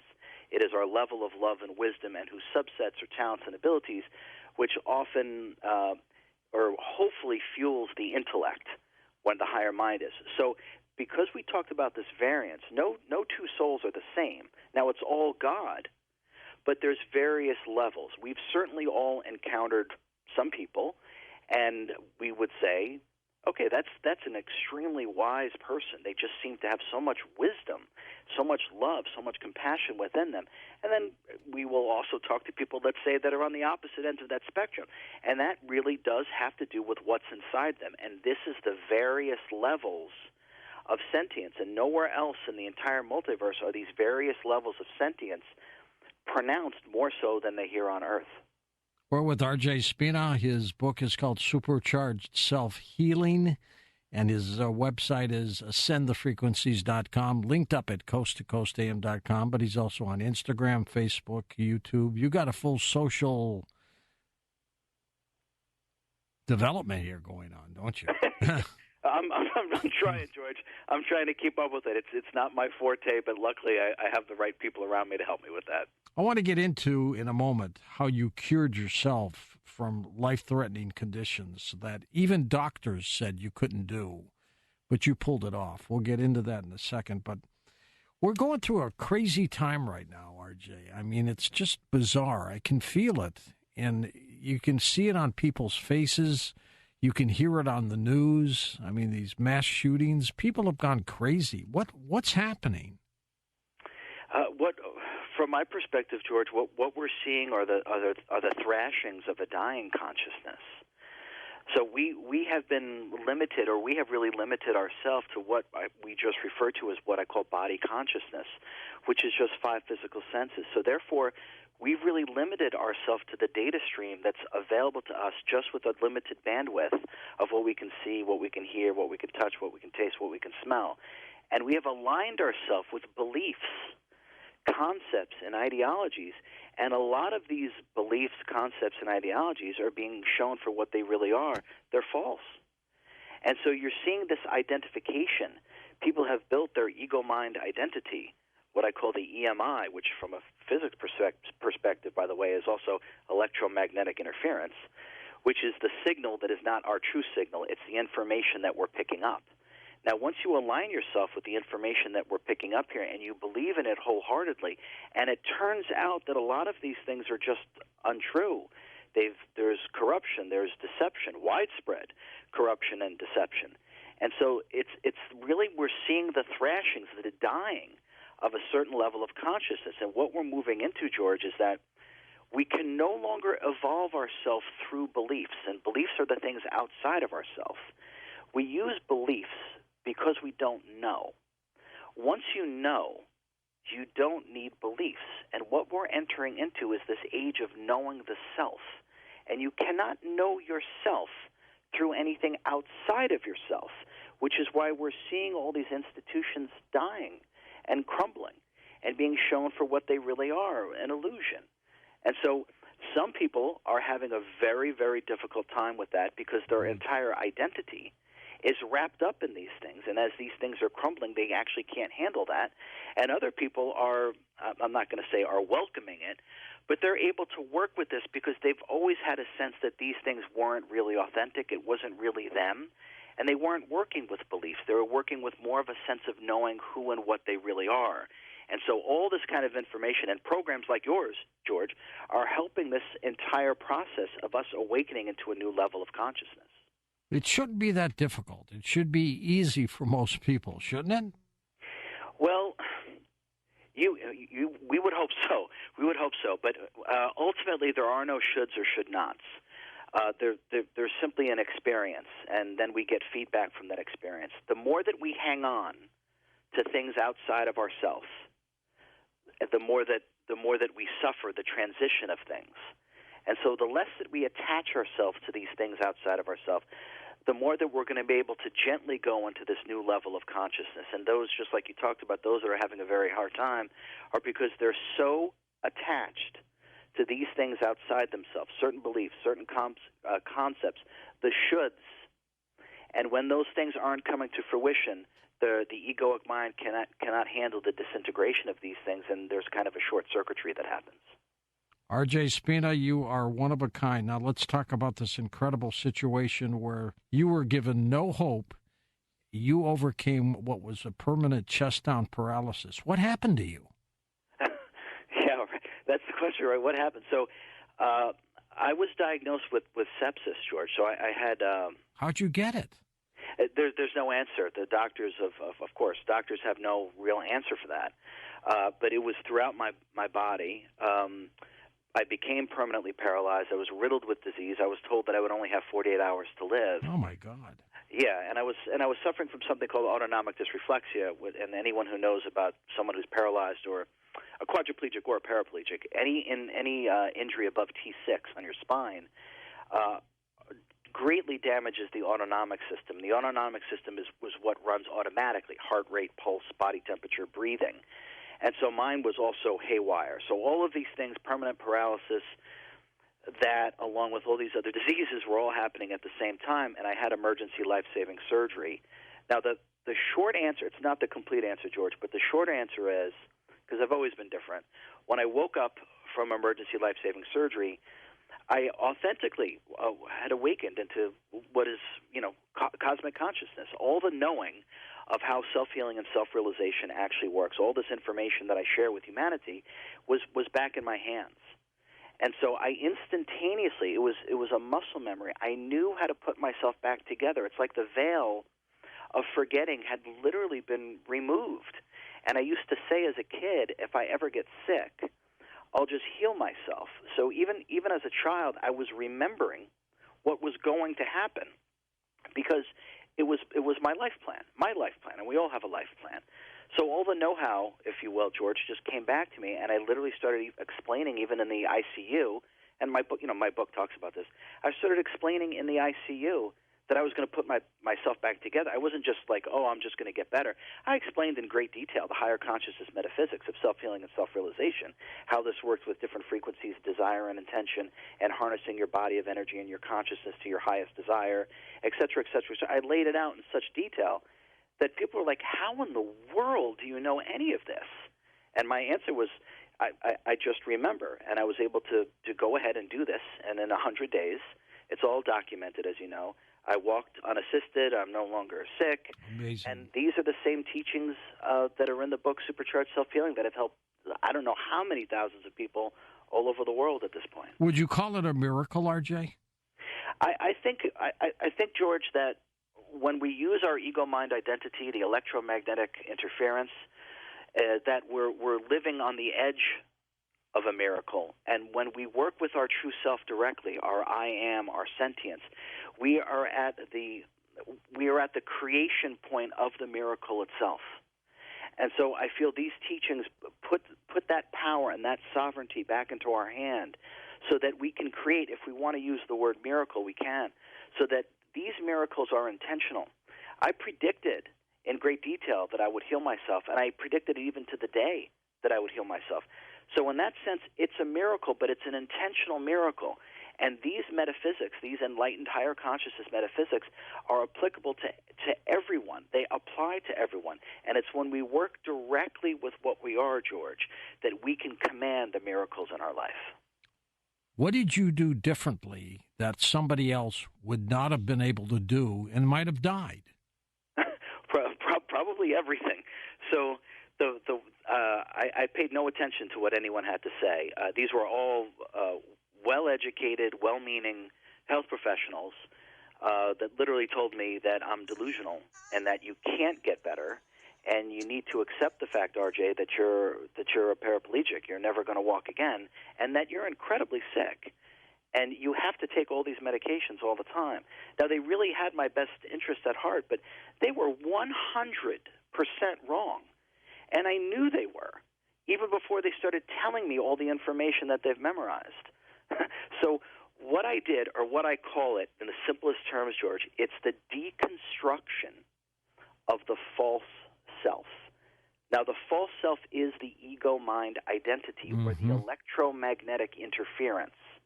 Now, I was attuned through this destruction of my body. I became reattuned to what I really am, that source point, that miracle machine that we really are. My body-mind became attuned to that. Now, once I was attuned to that, I simply followed my intuition, which flows into you, and we call that wisdom. I followed exactly what it is that I knew to do. So everything that I was doing was the opposite of what I was told. I paid no attention to what I was told because I knew it had nothing to do with me. I was in complete control of my healing. And the most important thing I want everyone to know is that you have to give yourself permission to heal. You might not get it from your doctor or your chiropractor or your clergy or your wife or your husband, whoever. You might not get the permission. You have to give it to yourself. And that's the starting point of self-healing. It's also the starting point of liberation and self-realization. Did you realize and know you were in the groove when this was clicking along for you? Yeah, it was immediate, George. When I literally woke up, and I remember it like it was 1 second ago, it was exactly 3 o'clock in the morning. And I woke up in the ICU, and the first thing that I did, they actually took this out of the book, by the way, but the first thing that I did was I was like, okay, I'm back in my body. And then I looked down to see that I had still, all of my body was still there. Now, I was paralyzed before the operation, so I just looked to make sure that everything was still there, that I'm still here. Okay, I'm still RJ, so to speak. Okay, now I know exactly what to do. Like, it was literally instantaneous, immediately. It's all the know-how and knowledge was given right back to me because it was always within me. It was just blocked by my own electromagnetic interference or the ego-mind identity, all these thought patterns that we have that do not allow us to touch our timeless wisdom. The book we're talking about with R.J. Spina, still available, Supercharged Self-Healing. Here's the subtitle, A Revolutionary Guide to Access High-Frequency States of Consciousness that Rejuvenate and Repair. And he surely did that to himself. When we come back in a moment, we're going to talk with R.J. about why some people, everything seems to work for them. I mean, their success, their luck, everything, where other people, no matter what they try, nothing works. What does that, and what creates that? And then in our last hour with him, we'll take phone calls. And I would like you to share some of your stories on some of the things we're going to be talking about. Share some of the things that have happened to you in your successes as well. So we'll be back in just a moment with R.J. Spina as we talk about supercharged self-healing next. And welcome back to Coast. George Norrie with R.J. Spina. R.J., some people just seem to be able to have a knack for having things happen right in their lives. And other people try, and it just doesn't happen. Why the difference? It's the life plan, George. These are the experiences that we actually choose to have, that we literally sign up for. So, bless the ones that give themselves great challenges like myself, because I wouldn't be able to offer up this wisdom and these teachings if I didn't go through these type of challenges. So it is always dependent upon the life plan. And sometimes we'll give ourselves a life plan where, in a sense, we are born on third base and we go through life thinking that we hit a triple, which is okay, which is totally okay. And other times that we have to really struggle to get to third base. But I think the two most important things about this, George, is one, we choose the life plan. So we choose this path. I actually even chose to become paralyzed in this life. And as you know, my last name is Spina, which means spine, which is not a coincidence.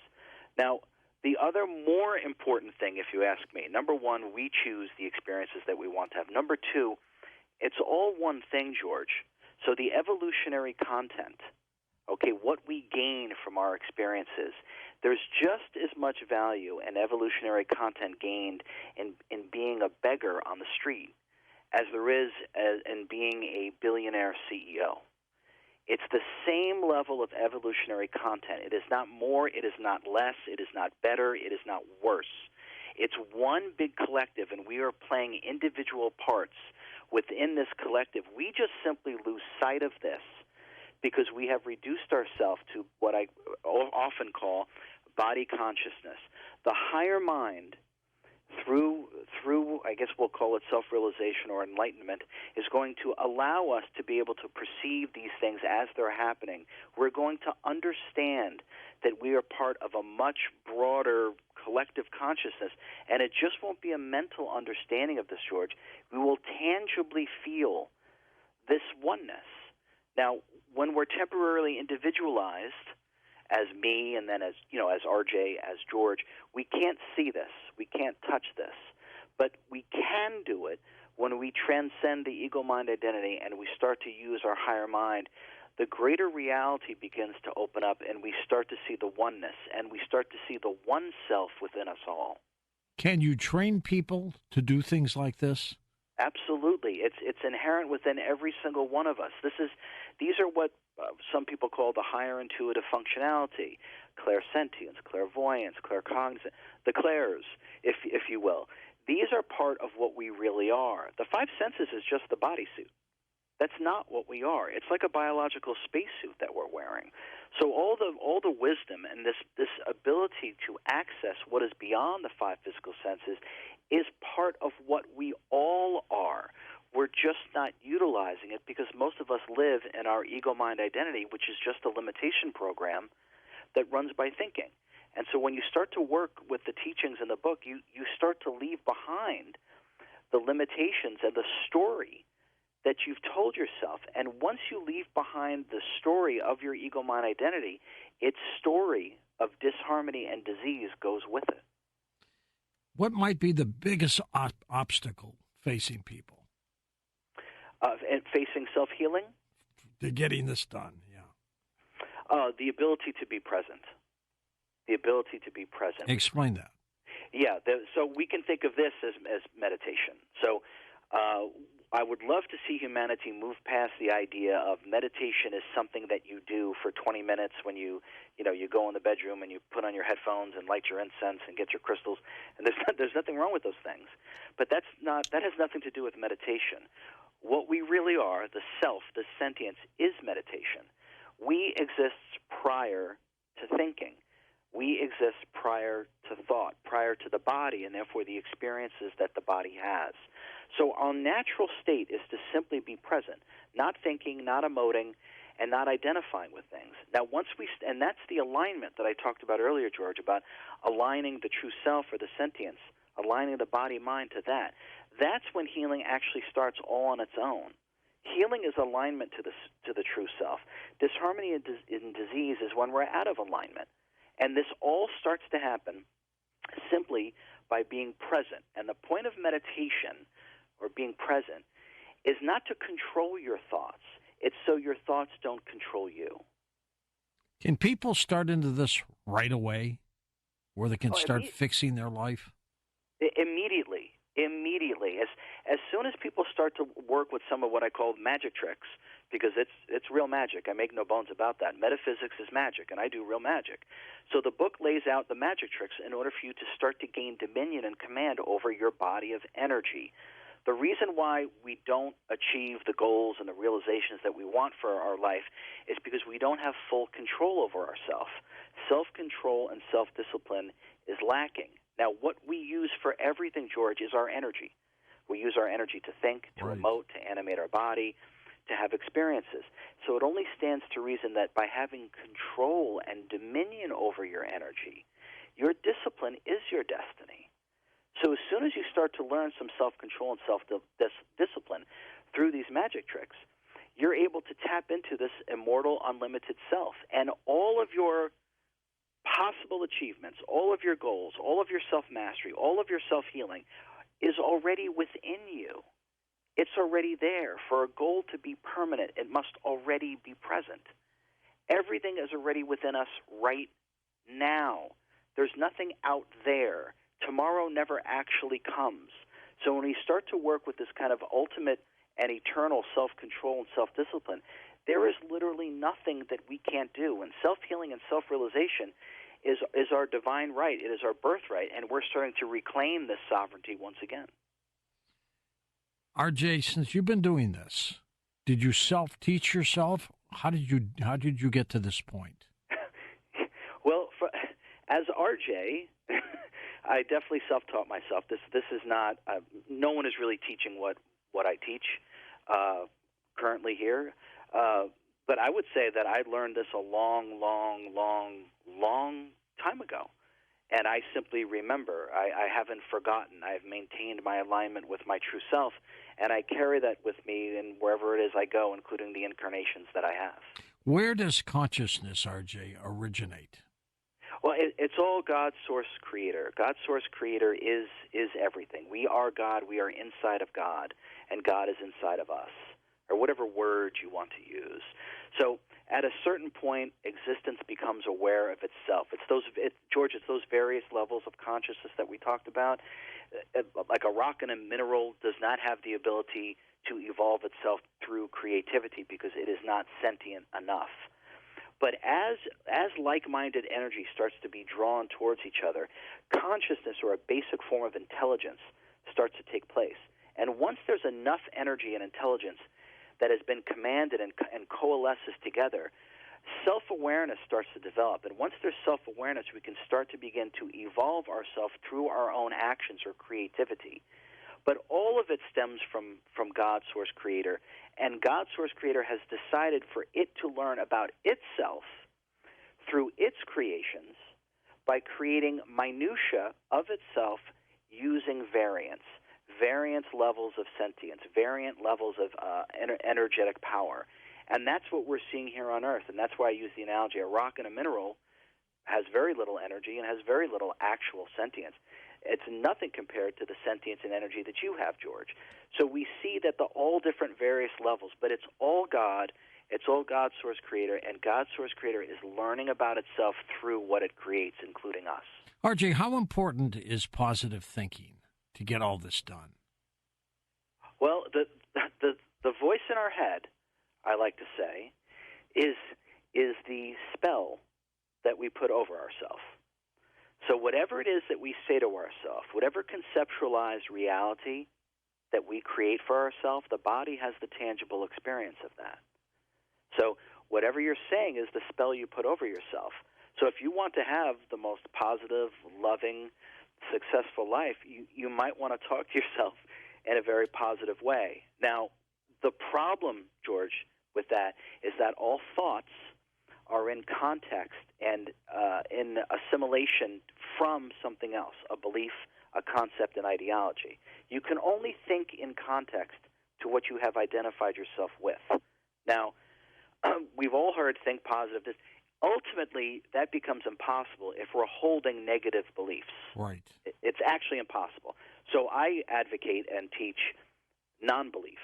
So in other words, to be fully present and to simply experience the truth of yourself.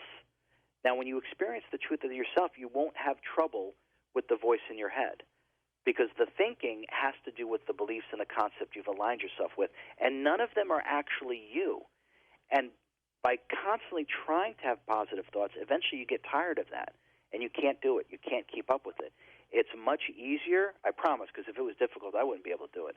It's much easier just to be present, and that thinking mind is actually at rest.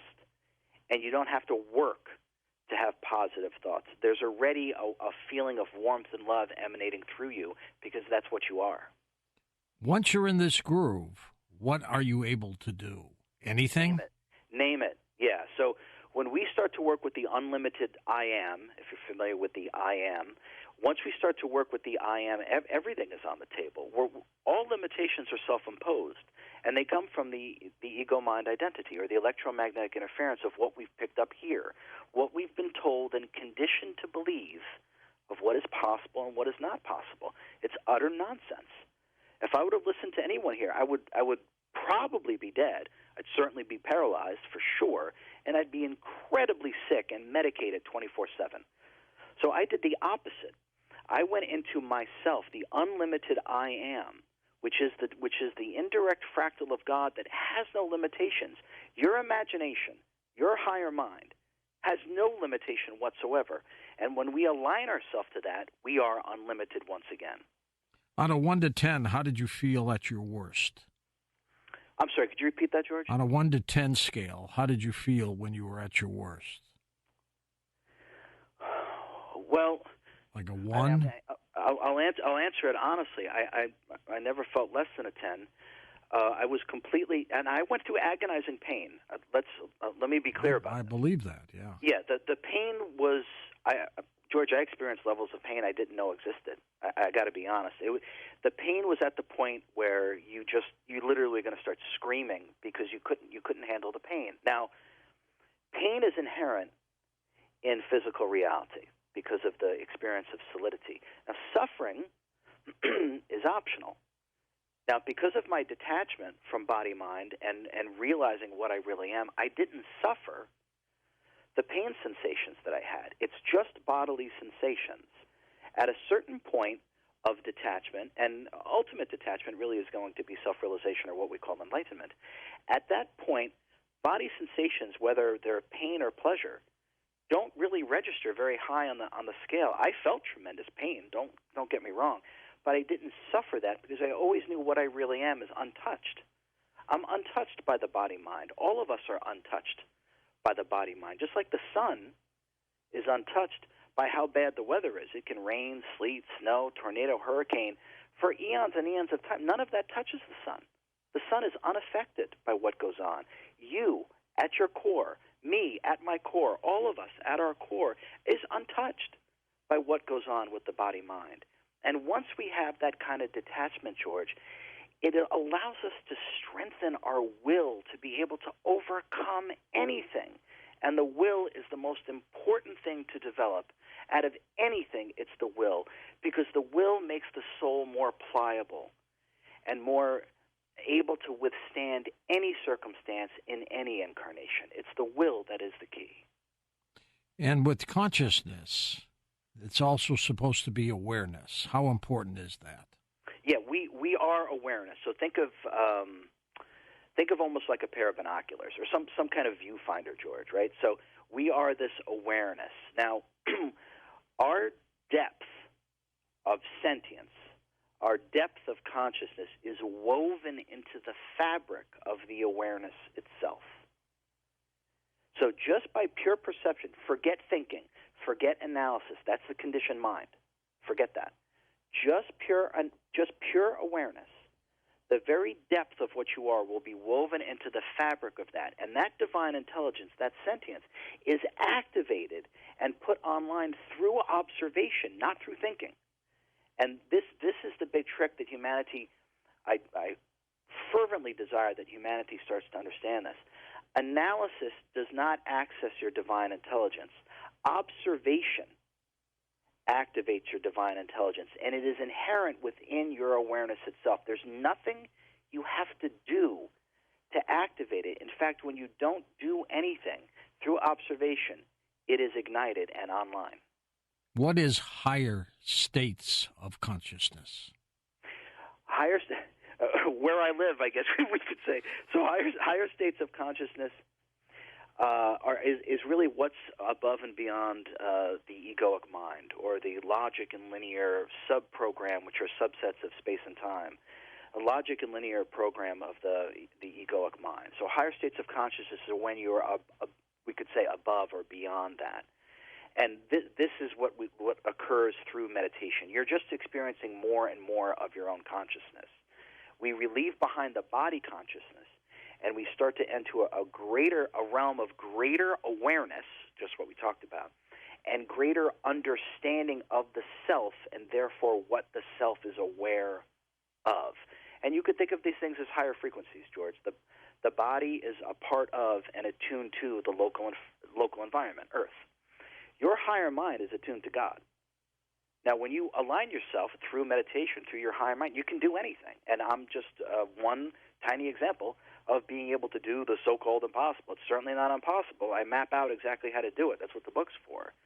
So higher states of consciousness are when we are above and beyond 5 physical sensory perceptions. Somebody who doesn't tap into the higher states of consciousness, what kind of life are they leading? They're doomed to a life where they don't have their own free will, and so it's going to be a life of suffering. Because are they unhappy people? For the most part, you can't really be yourself unless you can tap into yourself. And so when we use we are our higher mind. When we use our higher mind, being creative, being loving, being wise, being compassionate, being powerful, not in a way in accordance with the conditioned mind. When we operate that way, we feel most like ourselves. We feel most alive. This is when we get into that flow state, that momentum, and all wondrous and miracles and achievements are done in this flow state. Nothing worthwhile is done within the state of the ego-mind identity or the entrained brain. So as we start to disengage from the identification with our body and we stop aligning ourselves with the information that's paraded in front of us in order to condition our mind, we're going to start to experience a level of freedom. RJ, we're going to take a break and come back and take phone calls with you. The lines are open. Back in a moment on Coast to Coast. And our special guest tonight, RJ Spina. We're talking about the higher states of consciousness, and we will take your calls as well this hour on Coast to Coast AM. And welcome back, RJ Spina with us. RJ, what would you say is the most important skill to develop in order to achieve some of these goals and objectives? Detachment. And detachment has a very negative connotation, and that's because we don't. Most of us don't have a frame of reference for what detachment really is. So when I say that, George, detachment, when we are attached to something or someone, that is our energy that we are using to be attached. Now, when you're attached, you are disempowering yourself. You're using your energy. You are depleting yourself. Now, by detaching, that doesn't mean you don't love people, you don't have fun with them, you don't enjoy your life. In fact, it's actually just the opposite. The experiences that you have with others are deeper and richer because of the detachment, because you experience the depth of it. So detachment allows you all of your energy to return to you. Now, your energy is your power. So the more powerful that you become, the more that you're going to be able to lead the life that you most desire. And that comes from detachment. It's the single most important thing to develop because the detachment brings you back your power. And once you have your power, that is your will power. And we use our will for everything. So detachment, detachment is number one. We have a guest named Joseph Gallenberger who does studies in Las Vegas with groups of people, happy people, unhappy people. And he is convinced that the happier people always come back winners. What are they doing with their consciousness in order to put themselves in that mode? There's something that we can call allowance. Okay, acceptance and allowance. So when we accept, we've been told to, accept him or accept her or accept the situation. That's actually absolutely wrong. When we say acceptance and we say it to ourselves, there's a contraction of energy, and you can feel it when you say acceptance. Now, when you say allowance, you can actually feel the expansion of energy. Now, happy people are allowing joy into their life. They're allowing the spontaneity of things. They're allowing the flow state. And when you allow the spontaneity and the flow state, you're allowing more and more possibilities into your life. And part of those possibilities is what we call success and winning. Did you teach yourself this? Yes. All of this. Trial and error? But George, I know it sounds weird. It's a remembering of all of this. I can't explain it any other way. There's no school here on Earth to go to learn these things.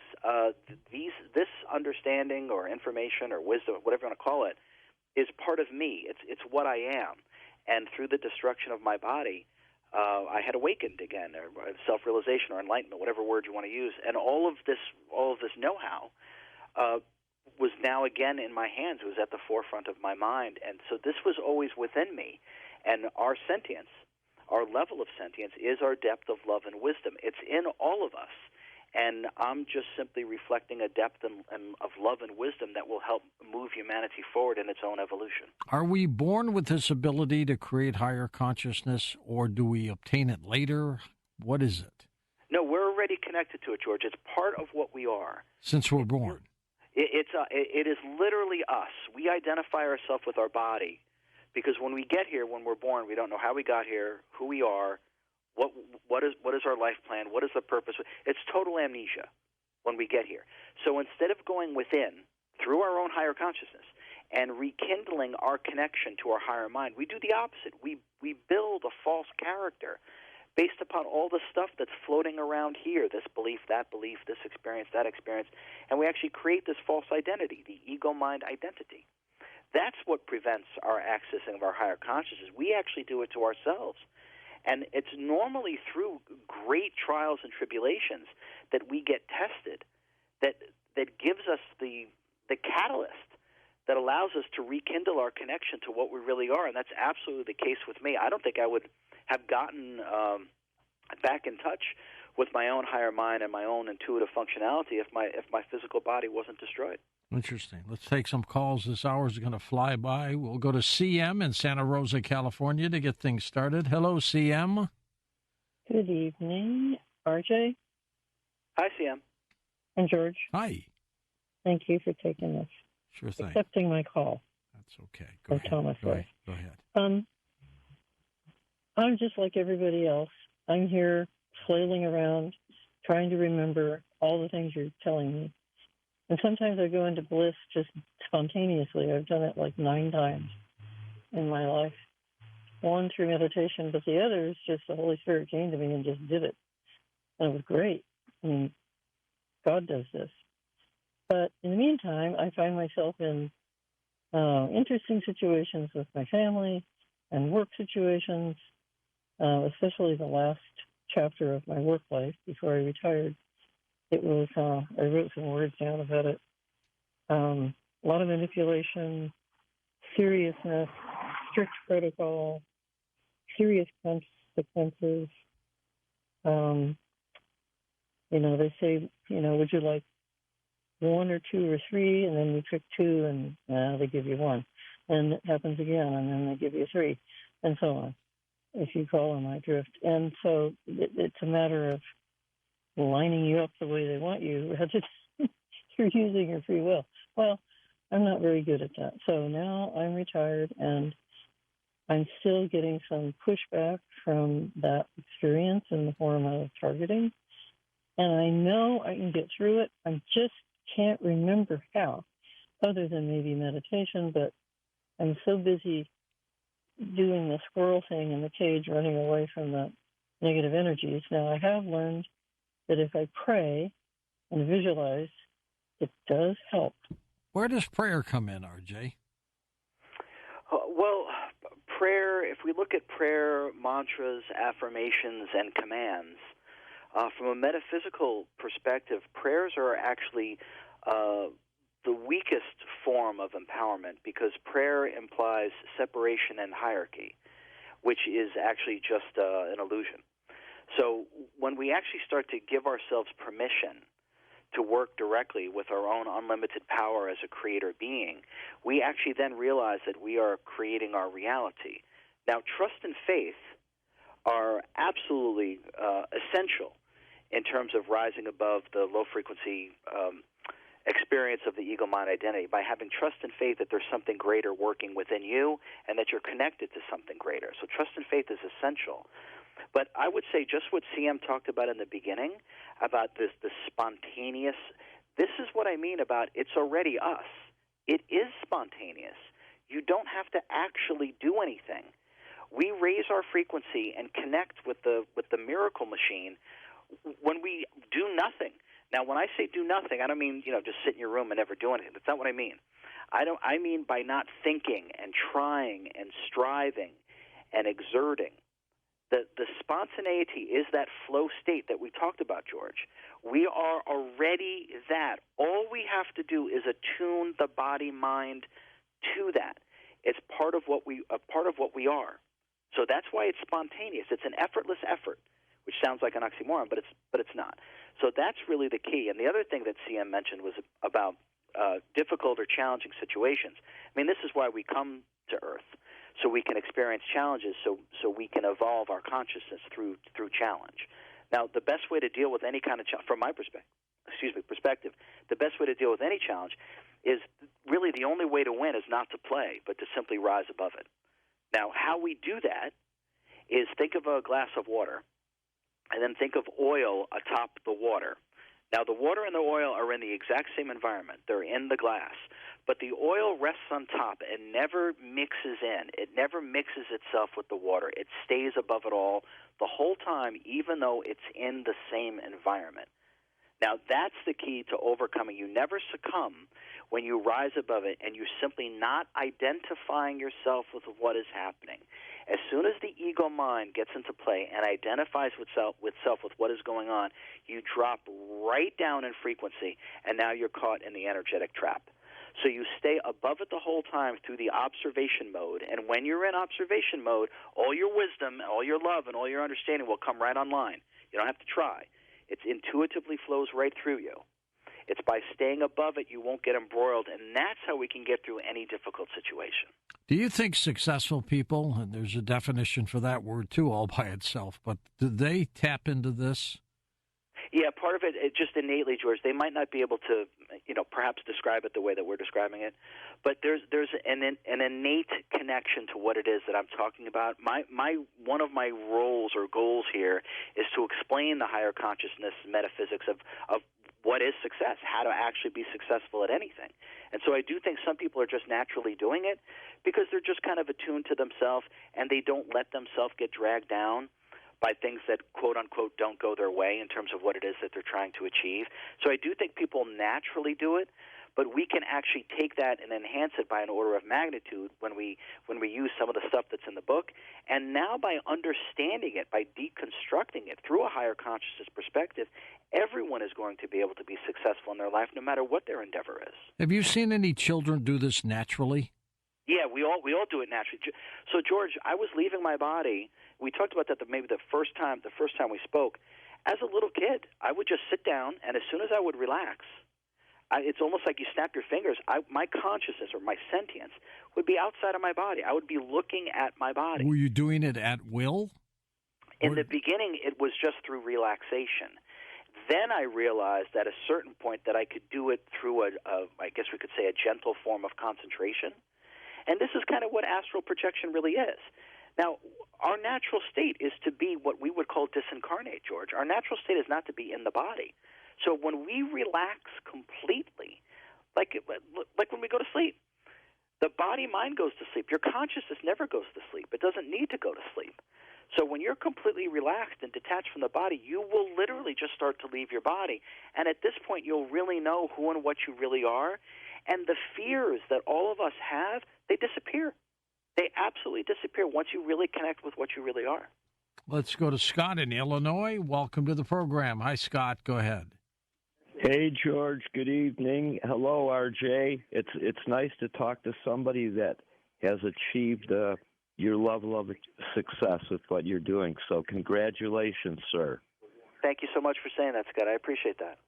Well, with love, I talk to you, brother. I had all my teeth removed, so I'm looking for my own miracle, but I've listened to what you said, and I like what I'm hearing, especially about the bit of associating with people who are, flowing in that area where you are, where people say, and where I want to be, and where I think a lot of people want to be, where people say, "Oh, you can't do that," and you just have a knowing inside you that, oh yeah, just watch me.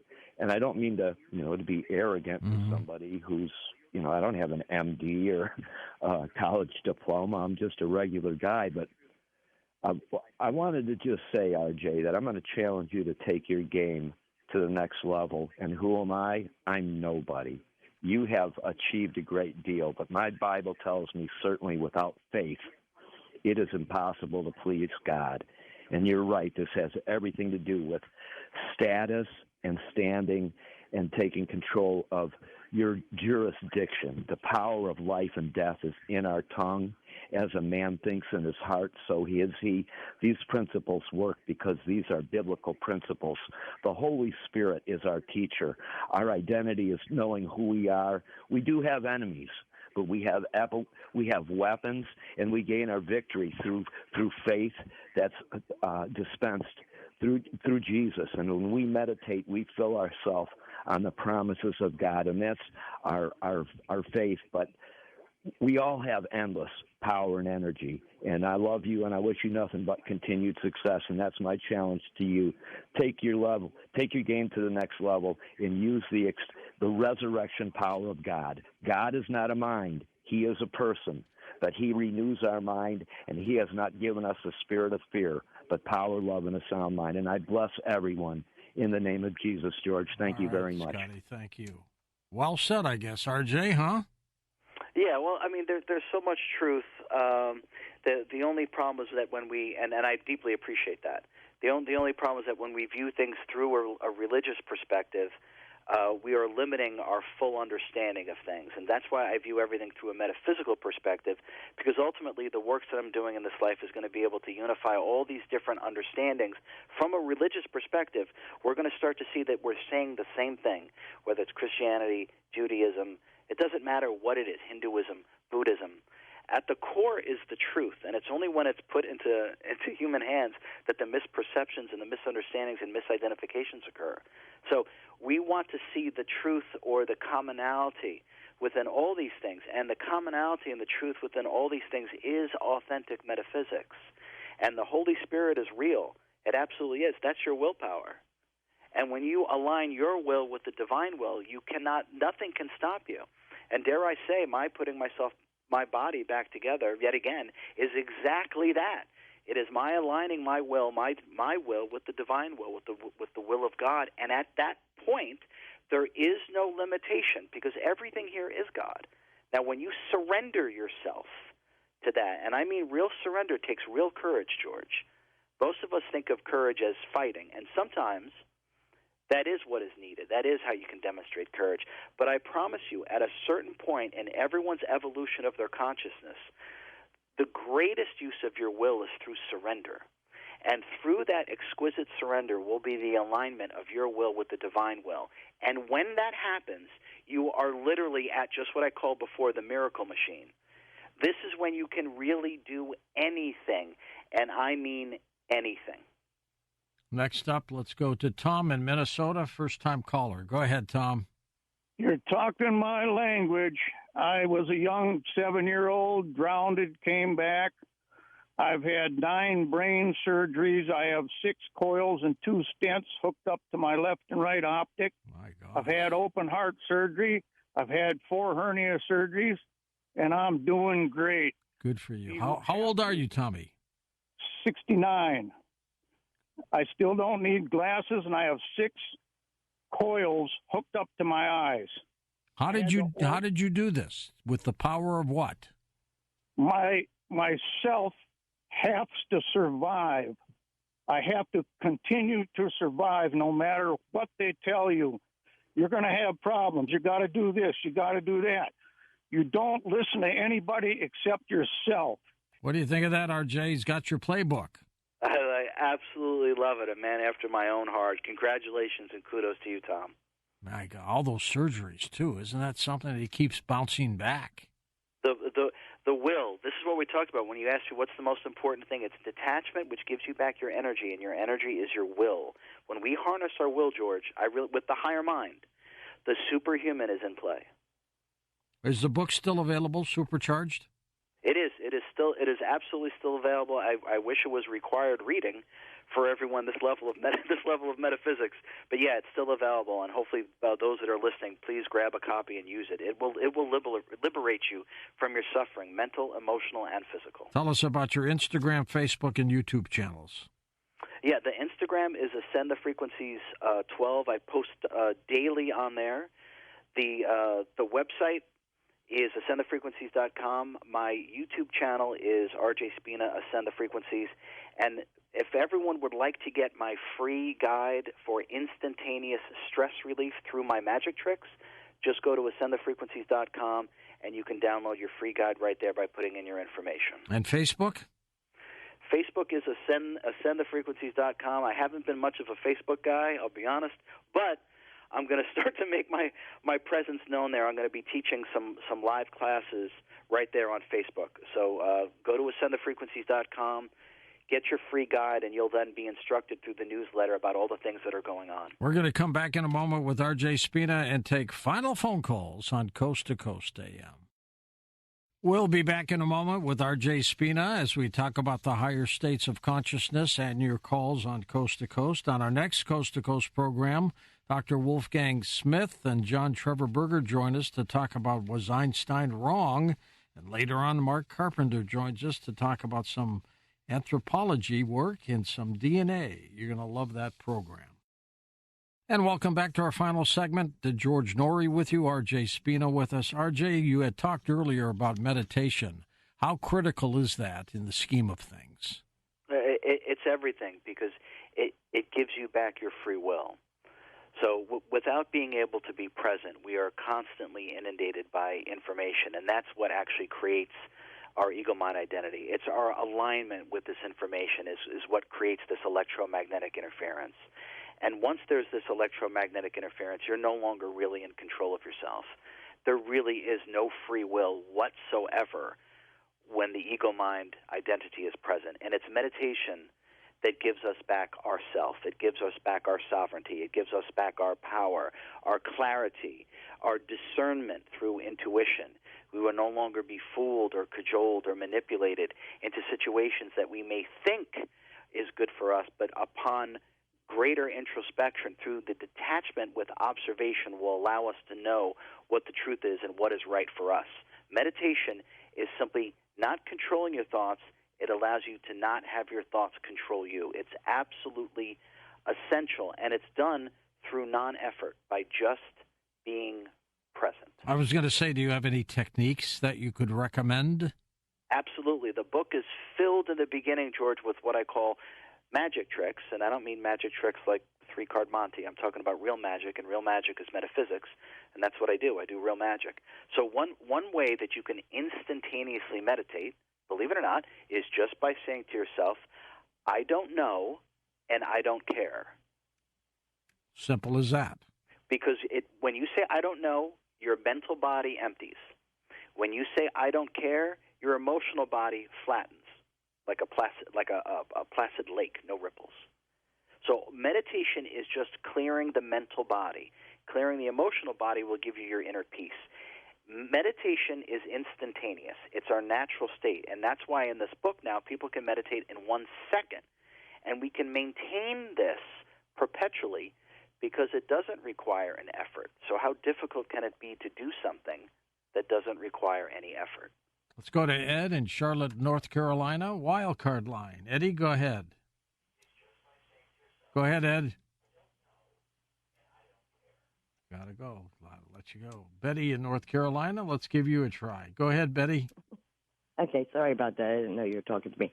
Okay, thank you for accepting my call. Sure. And RJ, I bought your book, and it was great and everything, but I still have problems with meditation, and I've had it for years, and that I'll tell you the problems I have, and I'm sure other people might have similar things, and that, and my ego always gets in the way. But, this past week, my car's been in the garage, and I'm walking home, 15 minutes, okay? So I'm trying to be quiet and trying to just empty my mind and everything. And the ego pops in all the time. And then I try to do, peace every time I take a few steps, peace, love, love, love, love, or whatever, or mantras. And as soon as I try to be quiet, the ego pops in. I try to watch my shadow while I'm walking. It pops in. And when I've done other meditation things, I can picture a field and everything. I'm walking up, and they said, you're going to meet your spirit guide. Then my ego says, well, what's he look like? Is he a ball of light? Does he look like a apostle? It's just like, and then if I try to go to the Akashic Records, then what's the building look like? What color is it? So those are the kind of problems I have. So what do you mean by observer? Like, how do I stop that, or what should I have done when I was walking? Sure. Okay. And thanks for getting the book, Betty. I'm glad you enjoyed it. So here's a magic trick that you can try. So the analysis, the constant analysis of the ego mind, the how, the when, the why, all that kind of stuff, is all questions come from the egoic mind. Okay, the self is immortal and complete as it is. It actually doesn't even have any questions. Okay, so one way we can re-engage or align our body-mind to ourself, which gives us perpetual meditation, is just try this, Betty. Pretend that your two physical eyes, pretend that they're not connected to your thinking mind. And you'll see that you can't think. Does it work like that, RJ? Yeah, you just become what you really are, which is this pure awareness sans the analytical mind.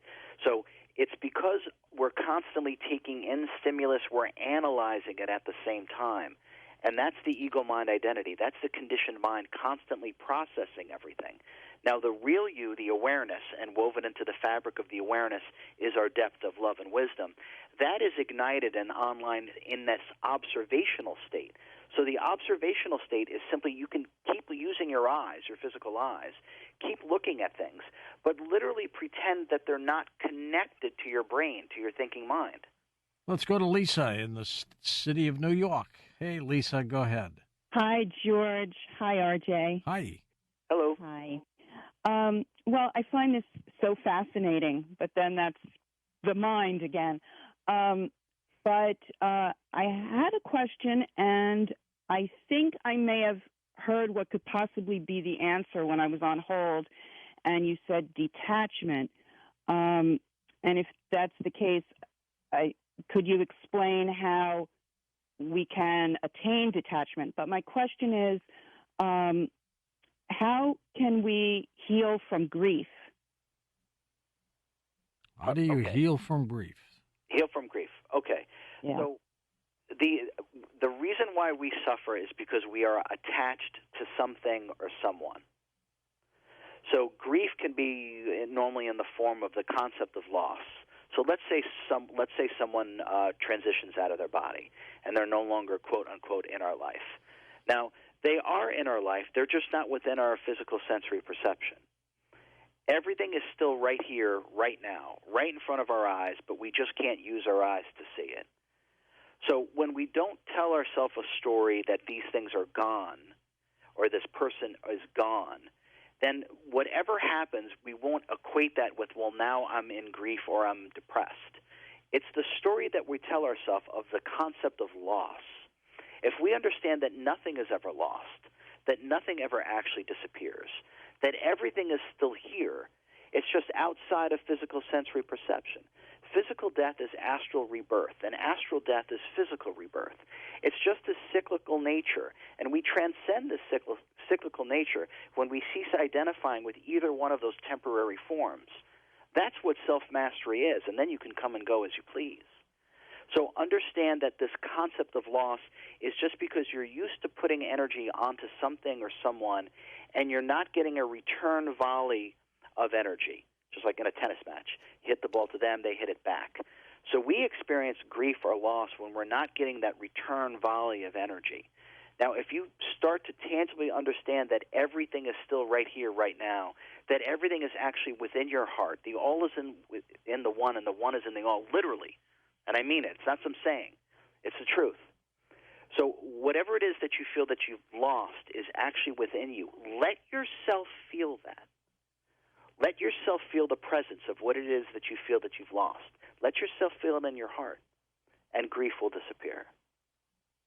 RJ, has higher states of consciousness ever backfired on anybody?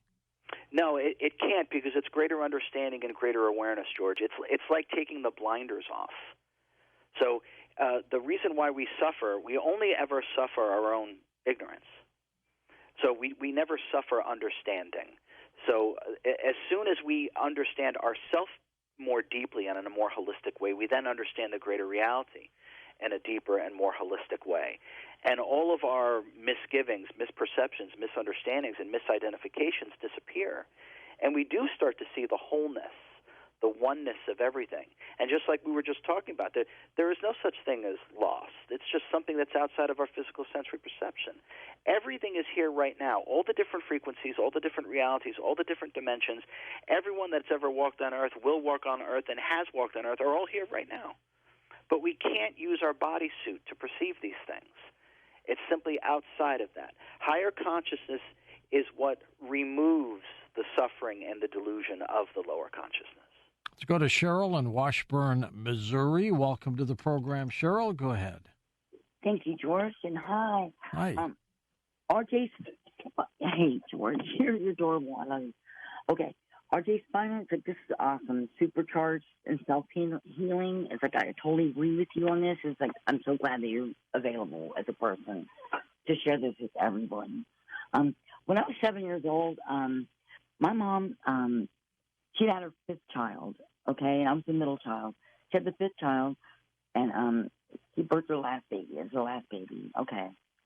So I was sitting there on the steps when I was 5 years old, or 7 years old, and then I see this red puddle coming out from under the bathroom door where she went down there. It was all quiet and everything, so I see this happening.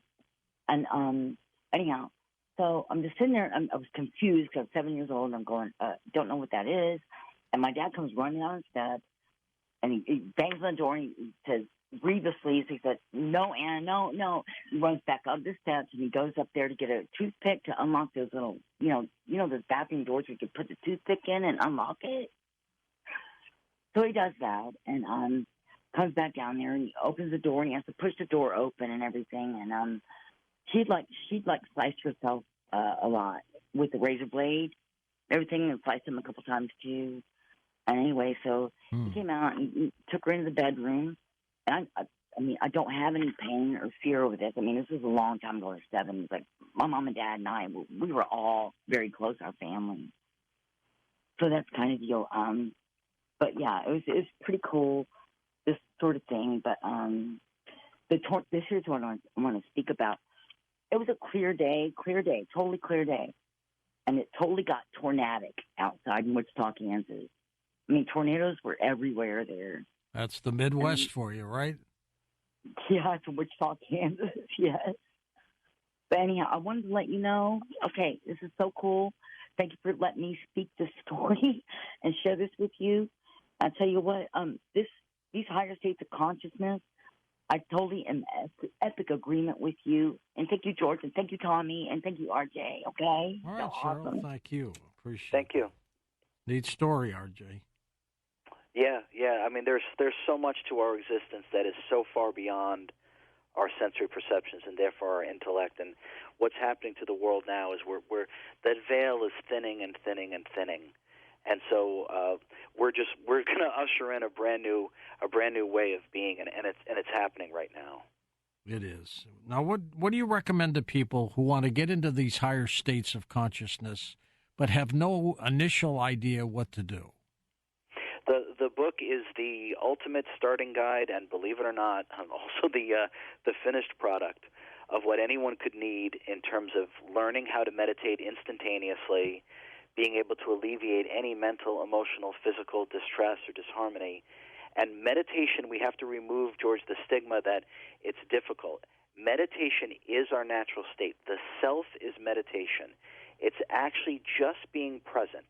And here's another hint on how to do this without any training, or I have to go in my room and put on my headphones and light my incense or whatever, all that other kind of stuff. If we all know what it's like to give ourselves permission to relax physically, we sit down, we lie down, whatever it is, right? Sure. Okay. Meditation is just simply giving yourself permission to relax mentally and emotionally. That's all. And when you do that, if you really let yourself do that, you'll actually feel your energy drop down. You can actually feel it. And when you really lose your mind, like myself, you can actually start to see these things. These become so tangible. So when you give yourself permission to relax mentally and emotionally, the energy that's in your mental body drains down like water in a bathtub, and that energy keeps going down past your face, past your throat, past your chest, and then the emotional, all the energy that's in your gut area, emotions, you'll actually feel that energy drop down too. So down your head, past your belly, and it'll sit just beneath your belly button. All anyone has to do to meditate is to give yourself permission to relax mentally and emotionally, just like you give yourself permission to relax physically. Super. RJ, the clock has got us, but keep in touch with us, okay? Well, thank you so much for having me on your show again, George. I certainly will. Did a great job. Name of his book, Supercharged Self-Healing by RJ Spina, Spina.